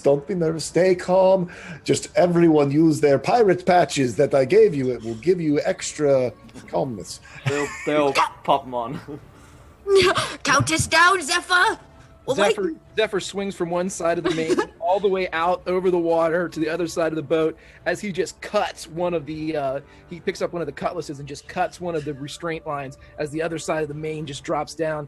He swings back around and lands on the boat, runs up and jumps behind the wheel and begins to pull up the drag anchor that's cast off the back of the boat. And as soon as it is maybe 10 feet above the ocean floor, he spins back around, ties it off, grabs the wheel and screams, "Now!" Come on, children. Let's all together now. 1, 2, and blow. Go! And the kids kind of raise up their hands, and the sails are filled with wind. And the boat just begins to really make way, and you can hear like the ropes are like tightening as they almost too much wind for them to take. It's almost like the strength of a storm is pushing them forwards. Hang on to something. Zephyr yells for Farron as he's up behind the wheel. She's like, I imagine it sounds like, when you like lower all the windows of your car and you're going like 70. It's like when dogs look out the window. He's waving for her to get up to the wheel. Yeah, so she'll hop, skip, and a jump, and nice Farron flips over to it. She's like, what direction did you say you wanted? But Zephyr calmly puts her hands on the 10 and 2 position of this giant wheel, and he kicks the post that held that holds and keeps the wheel in place, and a step falls down, and he motions for Farron to step up on it, and he goes, my mom was the same size as you are. And then whenever you step up, you get a full view of the horizon as Zephyr grabs one of the ropes and swings back around to start loosening the other sails. Nice. To set the scene a little bit for you in terms of what the harbour looks like, lots of merchant vessels around. The 4 or 5 pirate ships are, hot on your heels. They're coming out behind you guys. In front of you, there is the somewhat narrower shot, which lets you into the harbour itself. This is where the harbour master would control ships coming in and out of Neverwinter. So it is something of a bottleneck situation, so that it kind of slows down all traffic, so that ships come in and out a little bit slower, so that they control all of the goods. Especially after the water that we had recently, there was a blockade set up at this point, which is why they've bottlenecked everything, and it still hasn't really come out of that scenario. So, let's roll some initiative just to get some skill checks and things going on here. Oh. Get an order for what's going on. That's a 15 for Miguel. That's another 19 for Zephyr. Nice. I got an 11. An 11 for Farron, nice. And Rufus. 10 for Rufus. Nice. I will roll this. Nice, 13 for these guys. So, actually, it's pretty much the same turn order as we had in our last combat. Except Zephyr's going first, followed by Miguel. Zarin and the pirates are on a 13, Farron 11, and Rufus on a 10. So, we're going to go with Zephyr, first of all. What do you want to be doing as you're coming up to the bottleneck to get out of the harbour? Okay, is there a passable way through the harbor? I mean, they couldn't be actively checking ships as they're going through the waterway. I'm assuming they just have ships there in case something were to happen that they could mobilize and block the... Okay. So what you notice there are 2 warden frigates, basically, big warships that are there, and they are kind of inactive at the moment, but they are kind of either side. So to get out, you go past... on either side, both of the warden ships. Okay, I want... Farron she's in charge of the wheel, so she can drive us and she can move us and direct us. I need to gain speed, and Zephyr's whole thing here is, if I'm going to assist anybody, the kids can provide the speed in harbor. Nobody's going to catch us with 93 thaumaturgies hitting that thing. I want to try to add additional sail and additional rigging to help Farron whenever she has to make any type of move or any type of swing around the boats. Basically, mechanically, if it's give her advantage on whatever she's trying to do. Nice. I want to aid or assist in her skill checks. So he's just swinging everywhere. You see Zephyr is just swinging like Tarzan from rope to rope, switching lines. He's just cutting emergency lines free as additional sails kind of fill in as he's trying to catch every scrap of wind and provide every element of dexterity that he can get out of the Tempest Beloved. Nice. So you assist Farron in that. Miguel, what would you like to be doing? So the children do require some coordination, by the way. Yeah, no, I was going to say that. I assume that after that first puff, now the kids are sort of all going at different times, and we want to try to have this nice steady wind. So I start an old sea shanty that I know, and I go, "Hey, kids, let's all sing along now, and we're going to do this with the beat of the music. Yo ho, a pirate's life for me.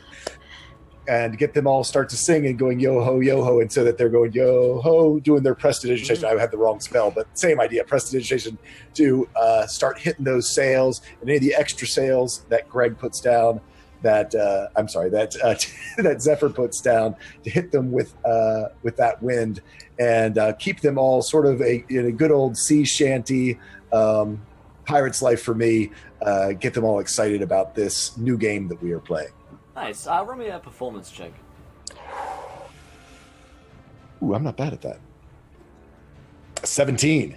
Nice. The kids kind of quite quickly pick up on the easy rhythm and song and begin to kind of form liturgies. And such as it's a cantrip, they all start to do it in time, and they can keep doing it quite easily as well. You are going at kind of breakneck speed by this point. It is, if there were a speed limit within the harbor, which probably there actually is, you are definitely breaking it. You're going way too fast for any ship right here, and you see kind of like other merchant vessels like sluggishly trying to pull out of the way as they see you guys coming, and many different sort of crews are starting to pull rigging down as fast as they can in order to get out of your way. You do also spot that as you're reaching this speed, and as the sounds of the thaumaturgy magic are being cast, the warden vessels are growing in interest at this rapidly approaching ship with 93 mages on it. The pirates behind you, Zarin's ships, continue to pull past. They can't reach the same speed as you guys, but they did have quite a head start on you. So they're making their way through as well. Farron, what would you like to be doing? Okay. I'm sorry, I have so many birthday messages from my grandparents, and I have to reply to them, otherwise they'll be sad. So, so we're on the boat. Everybody's doing their thing. Okay, so I'm still steering though. I probably should not leave that leave that post. Probably not. Yeah. Just symbolic. I'm gonna stay there.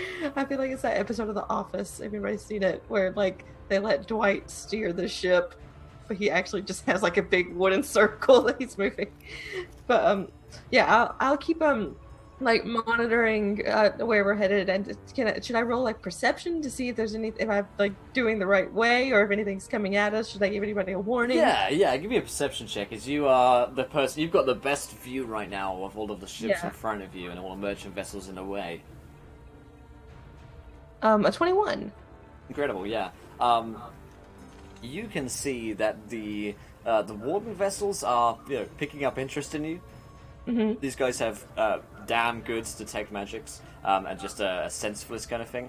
You see that their rigging is starting to come down, pretty damn like hastily as they see you guys are coming, and they are most likely going to try and block the gap with both of their ships and turn them kind of broadsides towards you in order to block the way, almost like a gate, but with ships. And that's what they're going to try and do. Okay, so we either need to go even faster or sort of change. You could try and change directory and try and like slip around them. It would be difficult, and you'd run by jagged rocks in the cliffside. Or you could try and slip through quicker than they're going, because they are sluggish. They are frigates which are slowly turning into place to lock. Or you could try and burst through them. Yeah, well, do you think that maybe we could, instead of just making ourselves go faster, we could do something that like slows them down? Like maybe these kids have they could freeze the water that's surrounding their ships and like hold them there. I like the sound of it. That could be a fun thing. Yeah, I like it. The kids may very well have access to some kind of ice magic, or similar effect. Okay. Yeah. Okay. Well then, I'll call over to Rufus, and Rufus. He's standing there hugging his barrel. What? Is there any way you could steer for me for a second? Cause I know you got a good sense of direction. So, cause I gotta go, and it's kind of hard to explain, but I gotta go save our lives again. Okay. And Rufus, like, not sea legs whatsoever, like, stumbles, like a bowling ball up the stairs to her. Yeah, and I get that. You guys, I just hold it. Yeah, just hold it like it is. You don't really need to do anything. We're going the perfect way, and I know you're gonna see some ships trying to block our way. That's totally normal. Just keep going. Don't stop, okay? Okay. Okay, I'll be right back. Thank you. And she'll, like, hop, skip, jump down, and she's like, okay, it's time for another activity, and this one's gonna be even funner. They were kind of like doing their thaumaturgy and singing, what do we do with a drunken sailor, So the wind has been amazing. You're all doing a great job. Now we've got some ships that are trying to stop us from getting where we need to go, and we just can't have that. So if any of you, have maybe, I was thinking some sort of freezing or ice magic that you could freeze the water surrounding these other ships so they can't keep going. So that way we keep us moving faster with the other kids that are making the wind, and then we keep them from coming any closer because we freeze all the water. I'm going to roll a D93 to see how many of the kids know the Ray of Frost cantrip. 12 of them do. This is a little bit more advanced than just blowing the winds. This is manifesting ice, basically. Mm-hmm. So it's mostly the older kids that know how to do this. About, the ones that look like they're more like, 14, 15, sort of raise their hands that they could do something like that. We could try. Okay, perfect. Well, I'll tell you what. Let's have you all focus on just one ship, because they're trying to form a barrier and trying to meet in the middle. So if there's only one, they can't even do that. So try to just do one, and then if you get that fast, great, go do the other. If not, no big deal. We'll make it through. Okay. At this point, you're probably like 200 to 300 feet away. One of them tries to do it out, do this ice kind of cantrip. It kind of fizzles a little bit too close to any of the warden, too far away from the warden ships. They've got a range of about 60 feet with this cantrip. They could try sort of launching them a little bit further as a group, which is something that they could try, or they could try and stop some of the ships closer to you.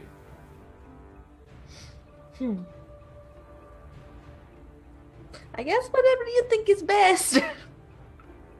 Would any of them know the shape water cantrip? What school is that? I called it up under D&D Beyond on the wizard side, so it is transmutation. It's really short range, though, dude. Right, it is. It's 30 feet, but... Oh, okay. I'm thinking last-ditch effort, right? Sure, they know it. 41 of them know it. Okay. They don't like the reason I ask is because they don't teach them a lot of attack magic spells, especially at a young age, because of the obvious dangers. But shape water, they can do. Okay, we'll take that as Farron's turn as they are starting to cast ice at the moment towards the warden ships. Okay, that is Farron. Rufus, you are tended to on the ship. What do you want to be doing? I'm gonna keep both of my hands on the wheel, as Farron asked. I guess I too can keep a lookout. Are the pirates gaining on us? I mean, the pirates gaining on us. Yeah, roll me a perception check. Rufus, take the wheel. Oh. They don't appear to be gaining on you, but they are, probably keeping up with you fairly well at this point. The harbour isn't too big. Okay. They're still hot on the heels, as it were, but not within range for them to shoot anything at you yet. But you do see them lining up sort of bows and crossbows at the front of the ship to try and get some shots on you. Okay, cool. Yeah, I'm gonna stay true. Stay strong. Okay, Zephyr. Basically, the exact same thing that Farron was trying to do, if the kids would just innately understand that the shape water will enable them to freeze as well, they could follow Farron's plan exactly. Is that something that we can not necessarily retcon, but they would have known as soon as she said, "Can you freeze something?" They would just have a 30-foot range, and they can 41 of them can 41 times 5 feet square of water they can freeze into a wall that they can put up in front of both of the ships, which would stop them from moving at all. But if that's the case, all Zephyr is going to continue to do is just swing around and get every scrap of speed and mobility he can get out of the boat, knowing full well that they're going to get one chance at this, because if they get slowed down at all, in all likelihood, the skiffs behind them are going to catch them. So they have to Lando Calrissian into Return of the Jedi, Millennium Falcon this thing right out of the harbor, or they're not going to be able to make it. So. Okay, so the kids are sort of getting ready. They're like holding their actions to create this wall of ice as you get within 30 feet. So, yeah, it's going to be a tight maneuver. Miguel, what do you want to do? So I don't want to take, at this point, we're down to sort of half our crew keeping our wind going. So I don't want to take any away from that. But I was wondering, with the ones who are holding their action, can I give them something to do in the meantime that has a longer range? With the idea, and I'm assuming that probably the same number, if not all of them, would know this, because it's probably one of the first things that they learn how to do so they can, pass notes in class, is the message cantrip. And I want the ones that are waiting on their action just to be pointing to crew members on the other ship and basically singing as obnoxiously and loudly as they can, basically into their minds to distract them. You know how a kid is who's just can sit there and just just the most horrible distracting things just to make these people's lives miserable as they're trying to get their ship turned around and do this. I mean, even if they want to just sing the song that they're singing, let's drive those sailors on the other ship just crazy until they get in range for their ice. Is that a thing? Sure. Would you want to do this on the Warden ships or on the pirates behind you? I think the Wardens, because if they close the gap, I'm hoping what's going to happen is we're going to get through and they close the gap to block the pirates. Okay. So I'm thinking I want to use a distraction technique because it has 120 feet and you just have to point at your target. So they don't, they can just be sitting there, just being, what did you say? They're like 9 to 12-year-olds, just kids, my kids. I know you know how to do this. How many of you have an older sister that you just love to drive absolutely crazy? I need you to drive those sailors over there crazy. Whatever you do that makes noise and annoys the most, you just message it right over to them and drive them absolutely nuts until you get in range to do what Pirate Zephyr told you to do. Nice. So the heads of the Wardens are filled with the songs that they've been singing. I will let them have a save. Okay. It's a nat 1 though, as they cannot block out the sound of horrific children. They're just really distracted and tugging down these ropes. There's one of them who's like actually really getting into the song himself. He's like, he's enjoying it a little bit too much, and his boss looks over at him and just kind of slaps him on the back of the head. He looks sad. But definitely... they switched from Pirates of the Caribbean to It's a Small World. Yeah. Just a really... yeah. So these ships, the pirates, Aaron's pirates are gaining... Well, at least, probably are gaining at this point as more of the kids are taking away from the thaumaturgy cantrip and the ship begins to lose a little bit of momentum. The Warden ships are closing slowly. Farron, it is your turn. Okay, so... if you would like, we can say that you get to the point, about 30 feet away, coming up to where you guys have to make this gap. Yeah. Yeah, that sounds good. Because, I don't really have so much I can do that's like magic-y. All of you guys Yeah. prestidigitation. All I can do is like cool a foot of water. If anybody want it to be a slightly lower temperature. Give someone a nice cool tea. Yeah. Or I could just start shooting at Just a bit them, of which I don't splash of think we're water. trying to do right now. Yeah, but there's quite a lot of them on the ship as well. Yeah. Actually, and can I go ahead and take my bonus action now, second win, so because I need some more hit points. Oh Yeah, wait, no, we sure. took it. We took a long rest. Took We a took a long long rest. rest. You're okay. I was just kidding. I knew that. I'm great at this game. I promise. Anyway, yeah. So yeah, the kids need like a command word, like a now. You need to time it right. Okay, so we're at the point where they need to do it. Yeah, you're coming up to the gap. The two ships are closing in, about to turn up. The wall of ice needs to be made now if you're gonna make it through. Yeah. Okay. I want to have an epic piratey moment where I swing from a rope from the crow's nest, and as I'm doing it, I'm like, and fire. Well, I mean ice. And just swing Nice. through and tell them all to do it, Nice. and hope it works. Yeah, I'm gonna let the kids make a Arcana check here. To all do it in unison. It's a 21. And you see this huge wall of ice just go up boom, between the two ships. And you hear the kind of shouts and screams from the wardens on the frigates trying to close the gap.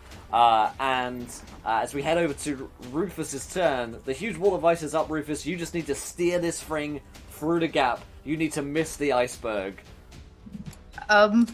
Okay. Oh god, can we all assist Rufus? I was about to say, what do I need to roll You got for advantage that? from Zephyr, right? You got advantage from me, yeah. Yeah, you So can. what- yeah, what's you the can, check? It's an athletics check to steer it in the right way and pull the wheel over. There it is. Nice. And you see you're lining up this huge wall, this iceberg that the kids have created. You just managed to turn the thing fast enough to steer it away and just bring it away from that collision course and go through the gap. As you're doing this, the wardens side by side, you're maybe 30 feet away on the other ships, shouting and screaming, stop, stop! And everyone's trying to flag you down and trying to stop you from coming as you get through this little gap. You see that the 5 pirate ships just begin to back off, slowly spread out and slow down as they get towards those warden ships. They're not interested in a fight with 2 war frigates. Right. And as you guys make it through the gaps, you leave the angry wardens behind you. This is probably a matter of time before they pursue. This is something that Zephyr would know. You've probably been marked as wanted. They have seen 90-odd kids using magic aboard the ship, and they suspect that High Mage Esmeralda has gone somewhere, so it doesn't take a genius to put together that they're probably going to be after you fairly quickly as soon as they can, and that wall of ice isn't going to last forever. So the group of you make it out of the gap of Neverwinter, if you will, and out onto the open water. As soon as it's evident that we're clear and that they have marked us and there's no way to hide the fact that the Tempest Beloved is the Tempest Beloved, Zephyr, as he's completing his final swing, he looks back and basically just points at Rufus for making, pulling and making it through perfectly. And as he spins around, he goes up to the mainmast, he grabs a hold of it, unfurls a rope, and as he swings down, a flag comes up the mainmast, and as it hits, it unfurls, and it's this huge black flag that is trimmed in burgundy and gold. And on the picture of it is a skull slightly turned sideways with a crown that's offset a bit. It is the flag of Taryn Harper, the Pirate Queen. And as he lands, he looks up and he says,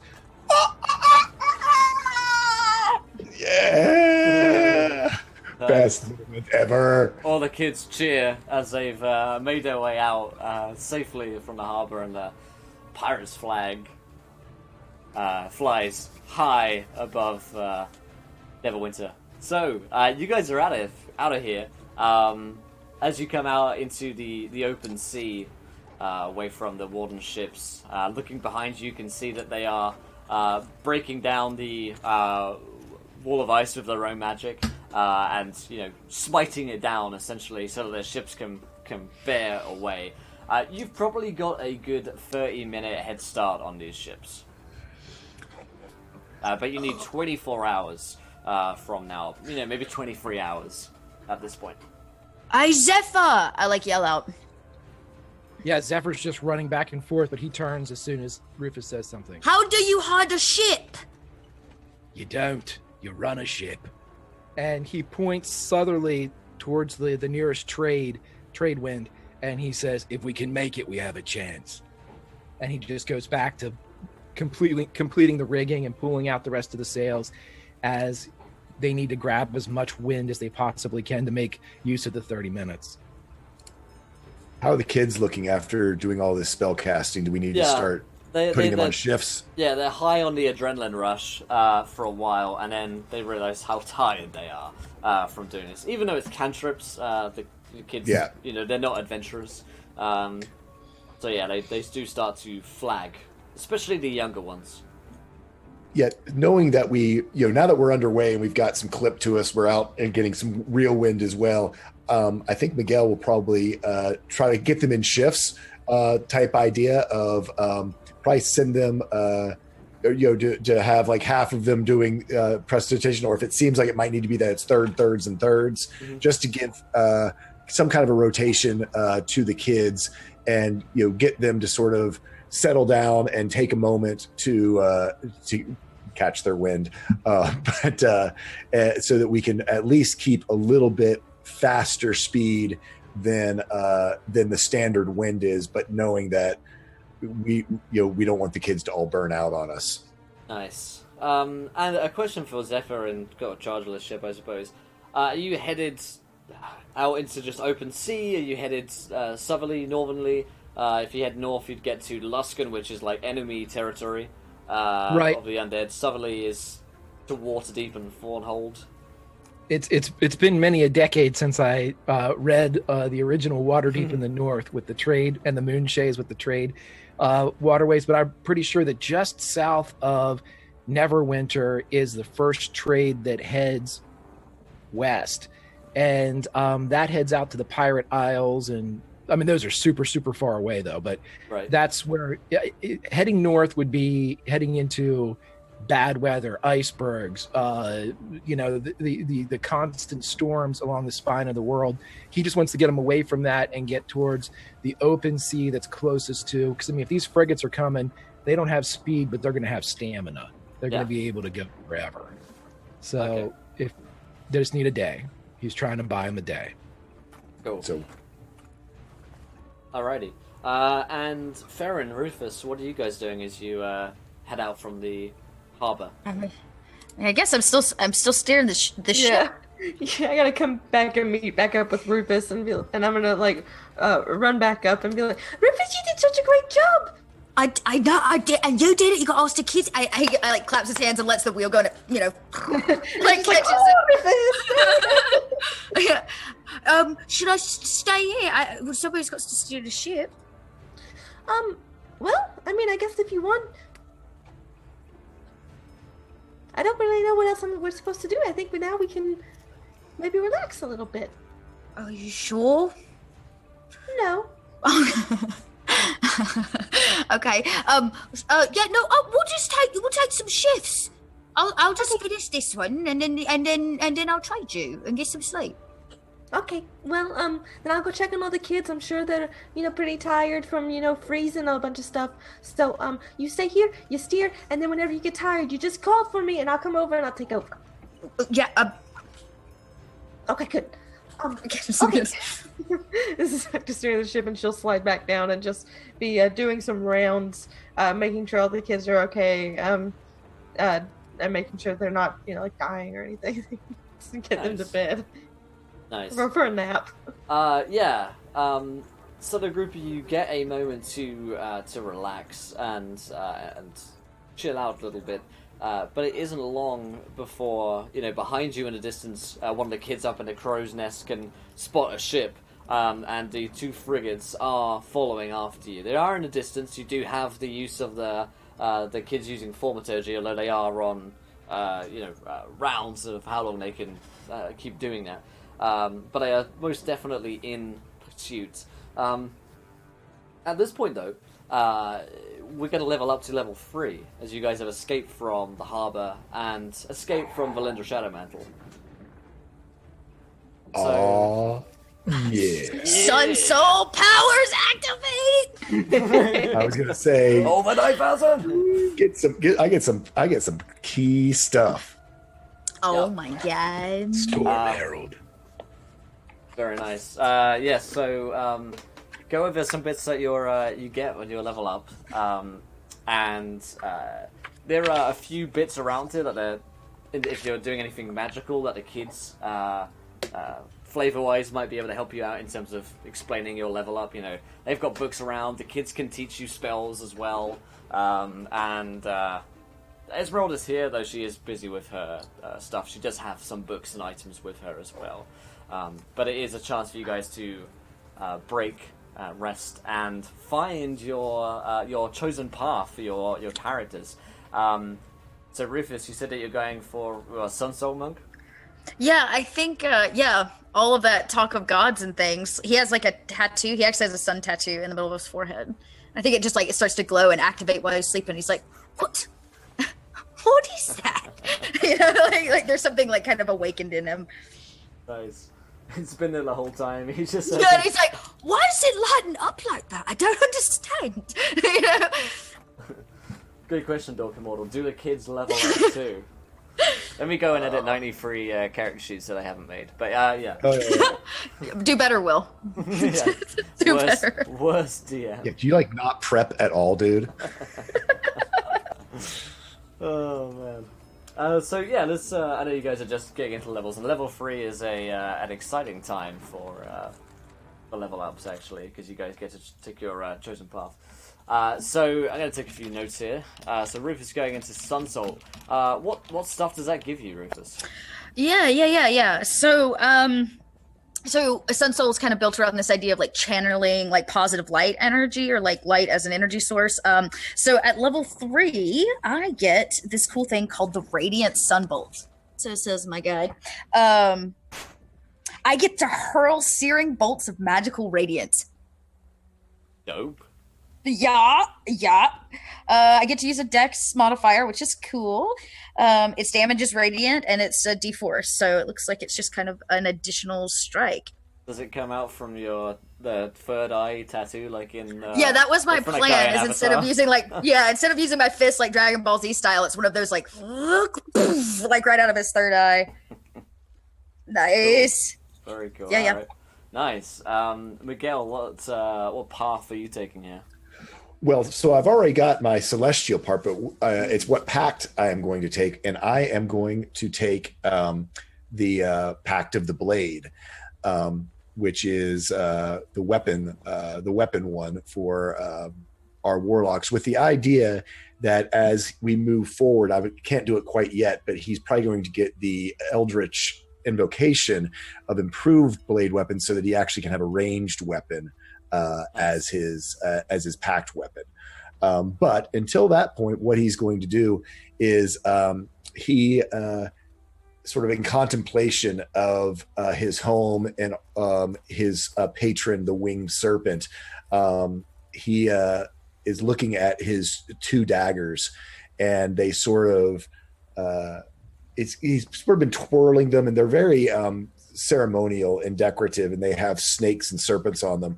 And he sort of puts the 2 of them sort of together. He sort of holds them together, and as he concentrates on them, they sort of extend out and become this big, long glaive with a wrapped around it is the feathered serpent, and the wings are sort of extended in front of it, which makes the big glaive blade coming off of the front of it.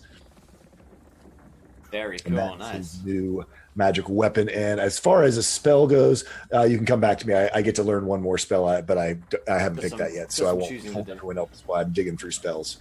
No worries. Cool. Farron, what's happening with you at this point?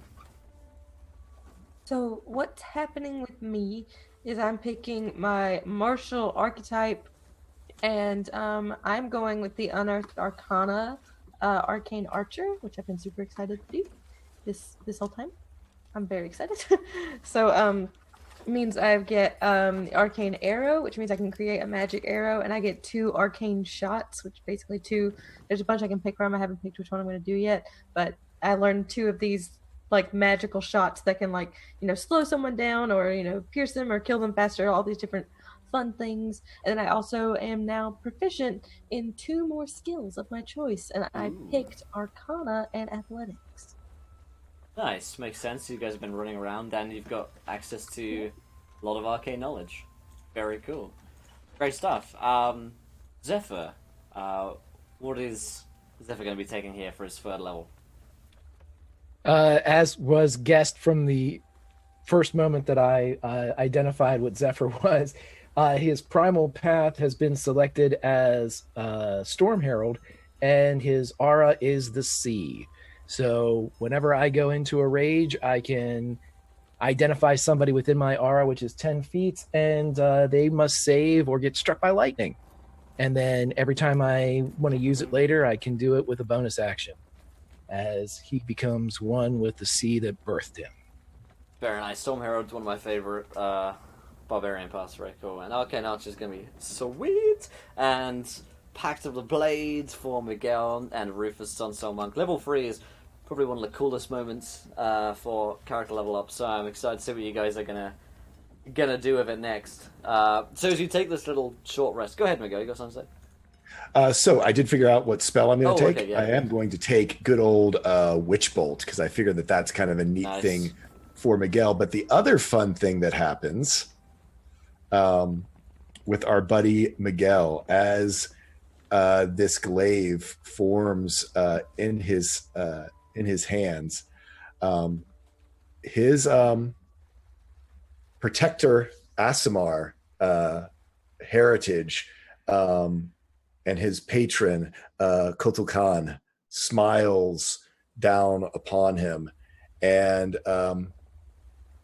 you see as he sits there in the sun with these kids, seeing what they've done, seeing that they've escaped. And I think it's probably that moment when the pirate flag goes up. You see emerge out of Miguel's back 2 huge rainbow parrot wings, and he flaps, and his eyes glow with this bright, brilliant prismatic spray out of his eyes as light radiates from them. And he basically hovers up behind these white sails, all of his brilliant colors against the white sails, to go up. And is Zephyr up in the crow's nest? He'd be swinging around, sure. Yeah, so he flies up and then perches next to the form of Zephyr there, his ever-blowing wind in the hair as he sees his mother's flag goes up. And Miguel looks to him and goes, "She would be very proud." Zephyr doesn't turn. It's almost as if he's facing the west towards the distant pirate isles. If Miguel were to look closely, though, he'd see perhaps a bit of sea spray slip from Zephyr's eye, and he just kind of nods, and without looking at him, he says, "The wings look good on you, Peacock." "The sea spray looks good on you, pirate." And Miguel hovers there just for about a minute before he has to land. You hear? Oh, did you say that? Did you say that? Yeah, Farron is like not even saying anything. Like her jaw is just like on the ground. Just like all of the kids look up and shrug their shoulders. Sure. Oh, he's flying. Yeah. I leveled up and I'm not flying. One of the kids who's like, in that sort of teenage age where he's like seen everything. It's like, yeah, well, High Mage Esmeralda can like literally transcend dimensions, so. No more soup for you. You're starving. Farron will call up and be like, "You look very pretty up there." Like, And Miguel looks at, why, thank you, dear. And yeah, he strikes a big old Captain Morgan's pose in the sky. So, yeah, the group of you leveled up as you take a little rest here, and the kids are going fairly swiftly, despite the fact that the ships behind you, the frigates of the two warden ships, are following behind you. Your ship is holding its own, and at the very least is staying at a similar distance between them. They are on the horizon, you are traveling through, and the kids are happy, despite some of them being a little bit tired. Esmeralda is a few hours through her spell right now, so at this point, probably about 5 or 6 hours, you guys take this day of travel. And I'd like to just montage it and to hear from you guys what you want to be doing upon this day with the kids or with yourselves, with one another, whatever scenes you guys want to go through. Perhaps to explain your level ups and take a moment here to see what activations happen or any moments of rest and consideration that you all have. So I'll throw it open to whoever wants to jump in here. I know Rufus said that you had a thing with your eye happening. Yes. Rufus kind of like motions to Farron to come up, maybe for their like changeover shift or whatever, to come and kind of like chat with him and make the change. And as she gets close, he says, Farron, I'm a bit concerned. About what? About my forehead. And he kind of like closes his eyes and like squints a little bit, and it starts to like, and like the tattoo in the middle of his forehead starts to glow. And he says, I don't remember lots before the circus, but I do remember that I ran from the monastery. They was trying to use me to do mean and evil things. And they said that I had power in me. I'm afraid this is the power. She'll like, imagine her like climbing up Rufus's body like a monkey. She's like on it. She's like looking at it, like, No.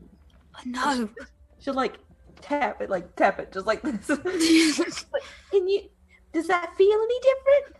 No, I mean, it always hurts. The scar does. And it's kind of like a charcoal burn tattoo. It's like branded with charcoal into the center of his forehead. And he says, they did it to me. It hurt so much. They said it would open up my third eye. Oh my god, I didn't know you had a third eye. So we all got the third eye, Farron. I just don't have got a to third find eye. it. And he says, I'm scared. They said I could be super powerful, and now I'm afraid that it's true, and I don't want to be mean and bad and evil. Well, Rufus, you were saying that they wanted to use you and make you evil. So if they're not here to use you and make you that way, then you're going to be just the way you are, just stronger and better. And you'll be able to help us even more. You think? Yeah. I mean, we've been together all this time, and you never done anything evil or mean, like, to me or to anybody that we cared about. You know, we did kill our circus master, but he was a bad guy, and we did it, to save ourselves. So, yes, maybe we've gotten into some moral ambiguity here and there, along the road, but I don't think that it's, completely shifted you to a bad person, and I don't think your glowing forehead is going to do that either. Okay. Well, you tell me, though, if I was mean or being bad. Yeah, I'd tell you, Rufus. I mean, I'm not really good at hiding my emotions. I'd probably start crying a little bit. Oh, I don't want to make you cry, so I promise, Pinky, promise, that I won't make you cry, and I'll try to be good. Just, I don't know what's going to come out of it. It feels, it feels like a lots of energy, so. Well, I'm sure if it does, as long as it doesn't start oozing anything or nothing, then it's not infected. So. Oh, speaking of oozing, do you want to help me with my fire oil? It's been a few days. Yeah, sure thing. Assume the position. Yeah, I just, well, maybe not in front of the kids. I don't think they're ready to Yeah, see one of the that. kids are staring there like, what's going on? Yeah, he says, maybe, maybe downstairs. Yeah, we can do that. And I like wave up to you guys. You guys are like in the crow's nest, right? Greg? Yep. Zephyr, and you guys. I like wave up and I like make these really crude motions of like,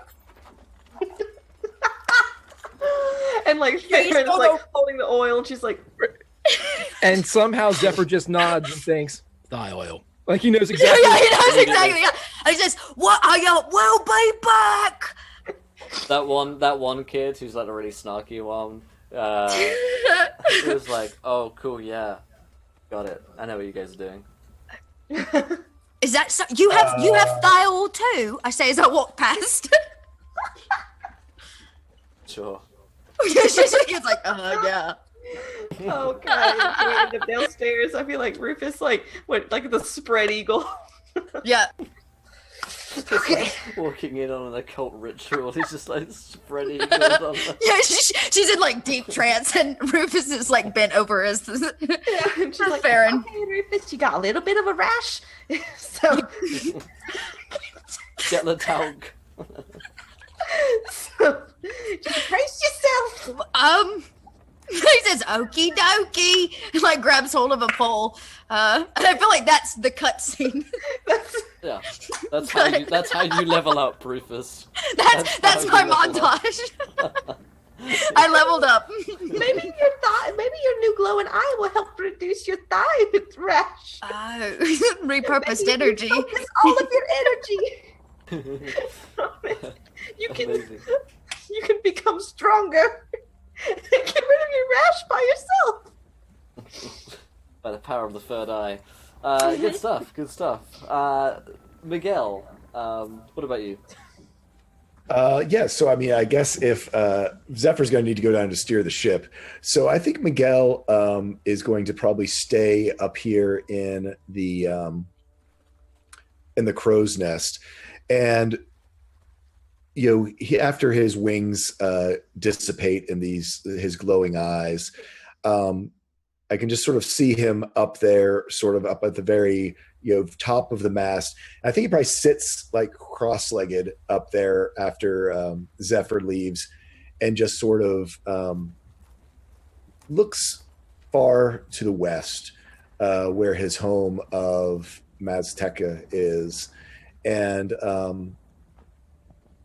just sort of contemplates, he came to make a name for himself, and here he's found himself with these wild cards. And they've really sort of made an impression on him. I think, he sort of thinks about the friendships that he's made and these folks. And one of the things I noted, I had to go read all my stuff. He thinks back on some of the damage that he saw happen, and just sort of kind of communes with Kotal Khan about his desire to be able to remove some of those things, like when Rufus was stunned by the Lich, and knowing what he's up against, asks for some guidance in trying to help him through this. And through that, he has sort of shown a new sort of different light within himself. And much like his cure wounds was a gift from Kotal Khan, he is now learns how to manipulate the light, sort of the prismatic light of his eyes, to blend it into a way to restore people from some of the lesser ails, as he learns lesser restoration. Nice. And he keeps an eye out, knowing that Rufus and Farron have gone below decks, and keeps an eye back to those pirates. I guess now it's the wardens who are chasing, not the pirates. Yeah. The wardens who are chasing, and knowing the light with him, and how these people who wield the light seem to be not all that is good. not the light that he knows. You just come. You just come, my friends. If you try to take these children or harm them or harm my friends, you will know what it is to tangle with Kotal Khan and his emissary on this world. So just you come. I'll be here waiting for you. And that is Miguel. Nice. So, Farron, after you have finished your bi-oil rubbing with Rufus, what is Farron's moment of awakening or realization? Okay, so I'm thinking that Farron is the one that like needs to practice like every day. You don't want to get rusty, with her shooting. Sure. So I imagine like on like a lower level of the ship, she's like rigged up a makeshift target, and so just like doing some practice and rounds in there, and maybe one of the older mages comes down and is maybe he or she can teach her how to enhance her shots with magical ability. Yeah, it's the snarky kid. The snarky kid called Ferris. Oh, okay. Ferris and Farron. Ferris and Farron, yeah. You've got like a similar name to me, so I figured we could like hang out because maybe you were, I don't know, cool. The others are kind of lame. Well, that's not really a nice thing to say, okay? They are my friends. And she, like, fires one, and it just misses the bullseye, and she's like, dang it! You know you can do that better, right? Like, the way you're doing it's kind of sucks. Okay, I'll have you know that I've been hitting bullseyes my entire life. I've been really busy lately and haven't been able to practice every day like I usually do. I'm just a little rusty. I know I can do it better. I'm gonna be better. Just leave me alone. Why didn't you just, like, use magic like everyone else? Like, the best way to do everything? Well, Ferris, it's because I don't know how. I guess I can show you. Well, all right then. Then I guess I'll learn how then, Ferris. He shows you how, and he's one of the older kids, so he's kind of used to teaching the others how to do things. So he talks you through it with maximum snark until eventually you have the ability to do this. There you go. It's like way better than the way you were doing it, which was like kind of embarrassing. Okay, Ferris, I thought we were going to have like a nice bonding moment and maybe throughout this learning process together, we would become friends, but it sounds like that's not really going to happen, is it? And I think you should understand that just because you might know a few tips and tricks here and there, that you're not the boss of this ship, okay? I am your boss right now, and you cannot talk to me that way, especially now that I have much better arrows, thanks to you. Yes, thank you very much. But now I'm not afraid to use them. Sure, whatever. I like being in my room. All right then. Doing magic like a badass. Okay, whatever. Because I know how to do that. Without being taught. He heads out. Okay, honestly, no dinner for you, Ferris. I couldn't make food. And he punches food. And takes a bite from his sweet roll as he goes. I'm so annoyed. But nonetheless, Farron, you do know how to use magic. Imagine her awake late at night being like, we must kill Ferris.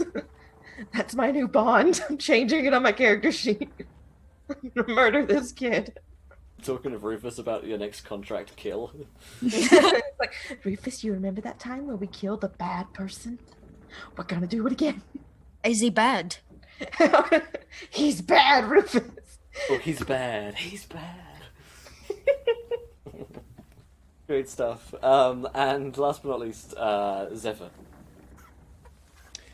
What Zephyr would do is, as soon as everything is tacked the way he wants it, and as soon as the Tempest Beloved is, as they say or said back in the past, gently making waves, and she's cutting through the foam, he will get behind the wheel, and as Miguel, you're up in the masts, right? Yep, absolutely.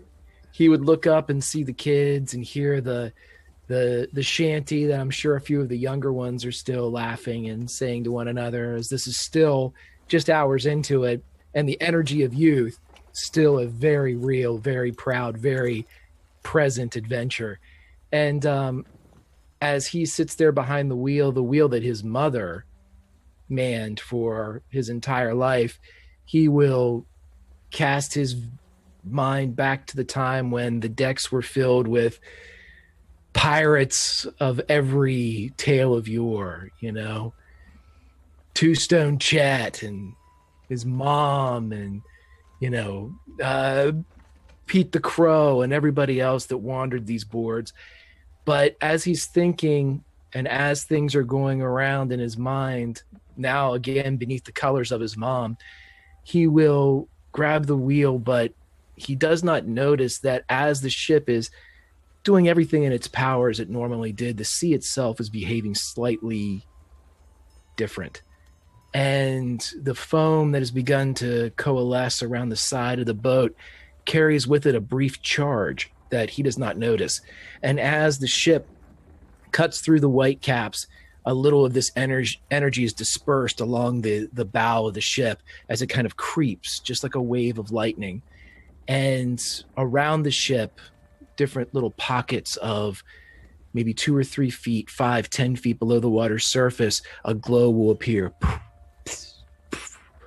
And because they are trailing and because he is tacking and looking straight ahead as the darkness descends, he does not notice it. And behind him, on his position where his mother stood all those years, the lightning creeps up the back over the windows of the captain's cabin, slowly, deliberately, very, very animated. And as it creeps, it slips between the boards that his mother stood upon. But this is not the lightning of his mother. This is the lightning of his father. And as he is sitting and as he is riding the wheel, gently making waves in the Tempest Beloved, the one that beloved the Tempest strikes at his heel as he is jerked straight, and lightning that he usually summons as part of his blessed unrest, his rage, creeps and arcs through his eyes and through and around his ears as his hair that always is gently blowing stops and falls limp against his chest and his cheeks. And for a moment, he lifts off the ground 1 inch, 2, 3, reaching down and grabbing the wheel, fearing that he is being thrown off into the sky and sea. And a moment later, he crashes back to the boards, again grabbing the wheel of his mother. He turns and spins, but nothing is there. However, the lightning is still inside him. Awesome. Damn. All right then. Awesome. So, everyone's leveled up. What's our new max HP? Is just my own reference. Last bit of note keeping for me. Yeah, with that 11, I rolled a max HP increase, so that took me from 18 to 29. Ooh, nice, very nice. What's Farron's new max HP? I'm now at 27. Hey, nice. Cool. Rufus, what you got there? Oh damn! I don't have a 9. I've eaten muted, Josie. Oh, I'm sorry. I'm just talking to myself. No big deal. So that would put me at 33. Oh shit. Okay, cool. Nice. And Zephyr. 38. There it is. Okay. Barbarian. That lightning man. Mm-hmm. Damn, nice. Awesome. So the group of you rest as the that ship of the 2 frigates of the Wardens are chasing you down throughout the course of the day as you rest and put the kids on watches and rotation in order to blow the wind with their Thaumaturgy cantrip in your favor. You stay at distance with the warden ships until night falls, and again you guys rest. The ships of the warden's not slowing, and neither does your own. Until the next morning, you spot High Mage Esmeralda coming out from the bowels of the ship. She looks tired and haggard, and she's got chalk marks all up her arms and on her fingers. The kind of blue chalk that she's been using in the signature color of her magic. And she says, it's done. Ready. So, can I get you a cup of tea? You look so tired. Yes, tea would be nice, and I've smelled some delicious soup. Rufus runs off without even thinking twice. Yeah. She immediately goes and drinks everything that you give her and starts gulping down the soup until she feels a little bit more human again. If we go downstairs, you'll find the entrance to Avalon. We can take the children there, and let's just hope that Valindra hasn't gotten there first. Should we send a scout or something? It seems put all the eggs in one basket. Well, one of us could go ahead first, I suppose.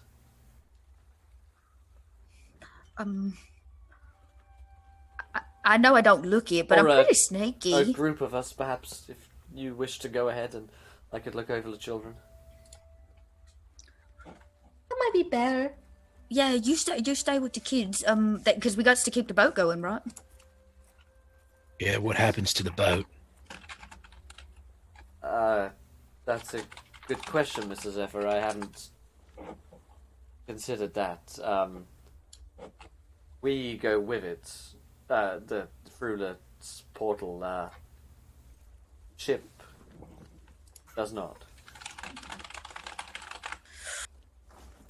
Oh, sorry. Is there somewhere we could hide it, perhaps? There's a couple shoals, they'll find it. But it's just a ship.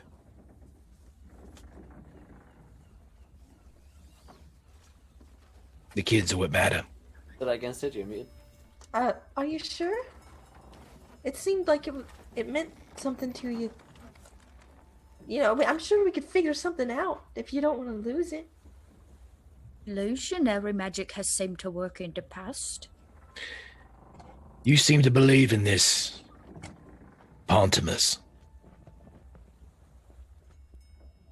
Maybe he'll believe and be truthful enough to bring it back. Perhaps so. We'll leave it in his trust. Should we beach it somewhere so that we could retrieve it maybe later, or do we just furl the sails and do we leave a note? No. Right. We let the Tempest, beloved. We give her one last ride. Sail Full sail. Yes. If they catch her, they catch her. But we'll be gone. But what if they find the hole or the portal? Are we going to close it? It will be closed by the time they find it. Miguel the entrance to Avalon doesn't stay open for long. Well, we should let this.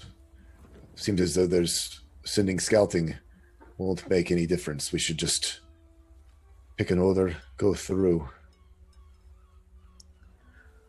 Well, like I said, I know I don't look it, but I'm pretty sneaky. I could go first. Certainly, and you could make it sure it's safe as the kids pass through behind you. It's true. I just want to take a peek and make sure she's not there first. Rufus, are you, I'm sorry for being the doubtful one over here. I'm just getting kind of nervous about everybody going through these sort of life or death portals. Seems we've done that a lot today, and I'm getting a little bit nervous about you going through again. I know, but I'll be right back. Literally, in the time it takes you to hold your breaths, I'm just going to peek my head in and come right back. Okay. Does it work that way, Esmeralda? Or is it the one way It's through? the one way? It is yes, a one-way trip. If you have a way of messaging through dimensions, I don't know the powers that you all have, but that would be a way, but we don't... Avalon is a well-guarded secret for a reason. People don't just pop their heads in and leave. So maybe someone should go through that's able to send messages magically then. Well, I can't do that. I would, but I need a rest. Farron, your good friend Farron could go with you. I'm sure he could message us back. Ugh. Don't make me take a trip with Ferris. Yeah, Ferris. I'll go, I guess. Like, whatever. I've been there loads of times. Ferris, what are you doing here? This is supposed to be a private meeting. I can hear you all the time. You're really loud, and I have spells. We need him. Yeah, we need him. We could hop back through and then. Why do I have to be the one to go with Ferris? Ferris doesn't even like me, right, Ferris? Yeah, I really don't like you. I'll go with you. Then you don't have to go by yourself. Well, But Rufus, Ferris is so mean. It's not personal, I just don't like people. For you to hang out with, I'm trying to protect you. As Esmeralda comes over and is like, Ferris, you're going to be nice with Farron, and you're going to go with her. Understood. And he kind of like squirms under her gaze. Yeah, fine. Whatever, I guess. that way you can look after each other in case there is anything awaiting on the other side. And also, Ferris, as one of the students, in case, as proof that we are in fact evacuating the school. Zephyr and I can make sure all the rest of the kids get through, and then Miguel puts his hand on on Zephyr's shoulder, and then give the Tempest Beloved a proper course into the sunset. Sounds good, Peacock. We'll make it good, pirate. So Ferris is going to descend down with you, Farron, to the bowels of the ship where there is essentially where she had created a door before, a blue magical door. She has created a blue magical portcullis, which looks like the entrance to a castle. Portcullis is open. Ow. Ferris is like, yeah, kind of cool, I guess. It's super cool. I mean, I've seen it loads of times before, so, you know. Oh, well, I mean, you can shut up, Ferris. Insight the hell out of that. Secret room and insight check. Yeah, okay. Little liar, he's not seen that before. No. 14. No, he has never seen that before. You don't have to lie to me, Ferris. I'm not going to think you're cool no matter what you say. Whatever. You're gonna go through or not? Ladies first. Go on. Oh wow, that really hurts me. Just shut up and get in the hole. He steps through. I'll follow him. Got a question, Dulcimer? Is Rufus going or not? I think I'm gonna stand by the door and watch them go. That way, if she messages that they're in trouble, I can like hop right in. Okay. Unless you want me to go. Oh, I'm just asking. I thought I didn't know. Yeah. Yeah. Rufus is gonna just like stare at that door, Yeah. thinking somebody's coming back through it. So Ferris and Farron head through the portcullis and arrive on the other side at Castle Avalon. It is a castle made almost entirely from blue stone, and it appears to be kind of shrouded in mist, a blue fog at all times. The two of you step through, and it looks empty as far as you can see. There are no signs of Valindra Shadow Mantle around as you're just outside of this gigantic fortress. The sky is also looks like space, and all around you is just covered in this dense fog. It looks unlike any place that you've been before. It's steeped in magic, and it feels quite holy as well. Ferris looks a little bit nervous. Farron is too, but she's trying to be like, oh, you getting nervous, Ferris? Thought you said you've No. seen this a million times. I have. It's just Well, I don't see the Lich woman around. Do you? No. Can I do an Arcana check or perception or something just to? Yeah, roll me a perception check to have a look around. Okay. An 8. Yeah, through the thick fog, it's very difficult to see anything. Yeah, I don't really see anything, Faris. It's kind of foggy in here. Can you? Let me see. No. Well, great. Did I send them the all clear? I mean, we haven't been attacked yet. Maybe we should walk a little bit further just to be sure, because we can only see like 1 foot in front of us. Okay. You go first. Do you want to like hold hands or something, just in case I mean, someone tries to take If you're the other scared, one? I guess, yeah. Well, yeah, okay. Just like, yeah, I'm a little scared. The two of you hold hands and go in together. Back above. What are you guys doing? I'm like holding my breath. Yeah, I think we're all sort of just waiting to hear the message so that we can get the kids sent through. I assume someone. Are you able? I mean, is it common enough water that you can tie off the wheel, or is it? Or are you down here as well? No, Zephyr's going to be the last one off the deck, and he's going to lash the wheel in place with his best guess heading towards the Pirate Isles, and he uses the light scarves that were his mother's to tie the wheel and lash it in place to the railing. And as he ties it off, he lowers the flag and folds it and stuffs it into his backpack. And just as he quits, he casts his gaze towards the Pirate Isles as well. And when he descends into the hold, he looks up at the wheel, and for just a moment, he sees the outline of a woman manning the wheel. Nice.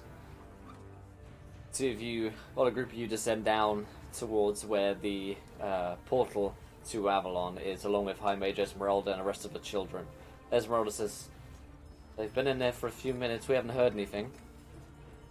Oh, What do you it's want to making do? me nervous. We can wait, but they'll be upon us soon. The wardens are unrelenting." I assume no news is good news. I would assume that they would have sent warning. I don't know. It's making me a smidge nervous. So It's I don't want to possible- lead. Sorry, Rufus. No, I don't want to lead the kids into trouble. True. But we can't also leave them here, which is certain trouble. It's possible that the mages of Avalon are in hiding. Theron and Ferris might not have had a welcome party. Or Valindra Shadowmantle is there and she's got to them already. Oh, It's your decision. We can wait longer. But not much longer. I say we move. We protected the kids before. We can do it again. But we can't let Farron, if she's hurt somewhere, just lay there dying while we wait on her to send us a message. That is true. Agreed, big man. We know we can't stay here. That's right. All right. So a single file. As quickly and orderly as we can. Come along, children. Yeah. Rufus will go through first, and come out the other side, kind of like. So the group of you step through the magical portcullis to Avalon, along with High Mage Esmeralda. Zephyr, you the last to leave the ship? Zephyr will reach down and touch the boards before he steps through. And as he looks up, as his face disappears into the mist, the energy, the last thing he says is, Yo-ho. and he disappears. Group of you step through the portal into Avalon and find yourself surrounded by the blue mists. But back on the Tempest Beloved, as the ship is set sail for the Pirate Isles, the sun rising in the distance behind the ships of the Wardens, a swirling growth of water, like a whirlpool, begins to spread beneath the Tempest's Beloved, and a watery blue hand pulls the ship down into the depths. And that's how we're going to end tonight's session of Learn by Play.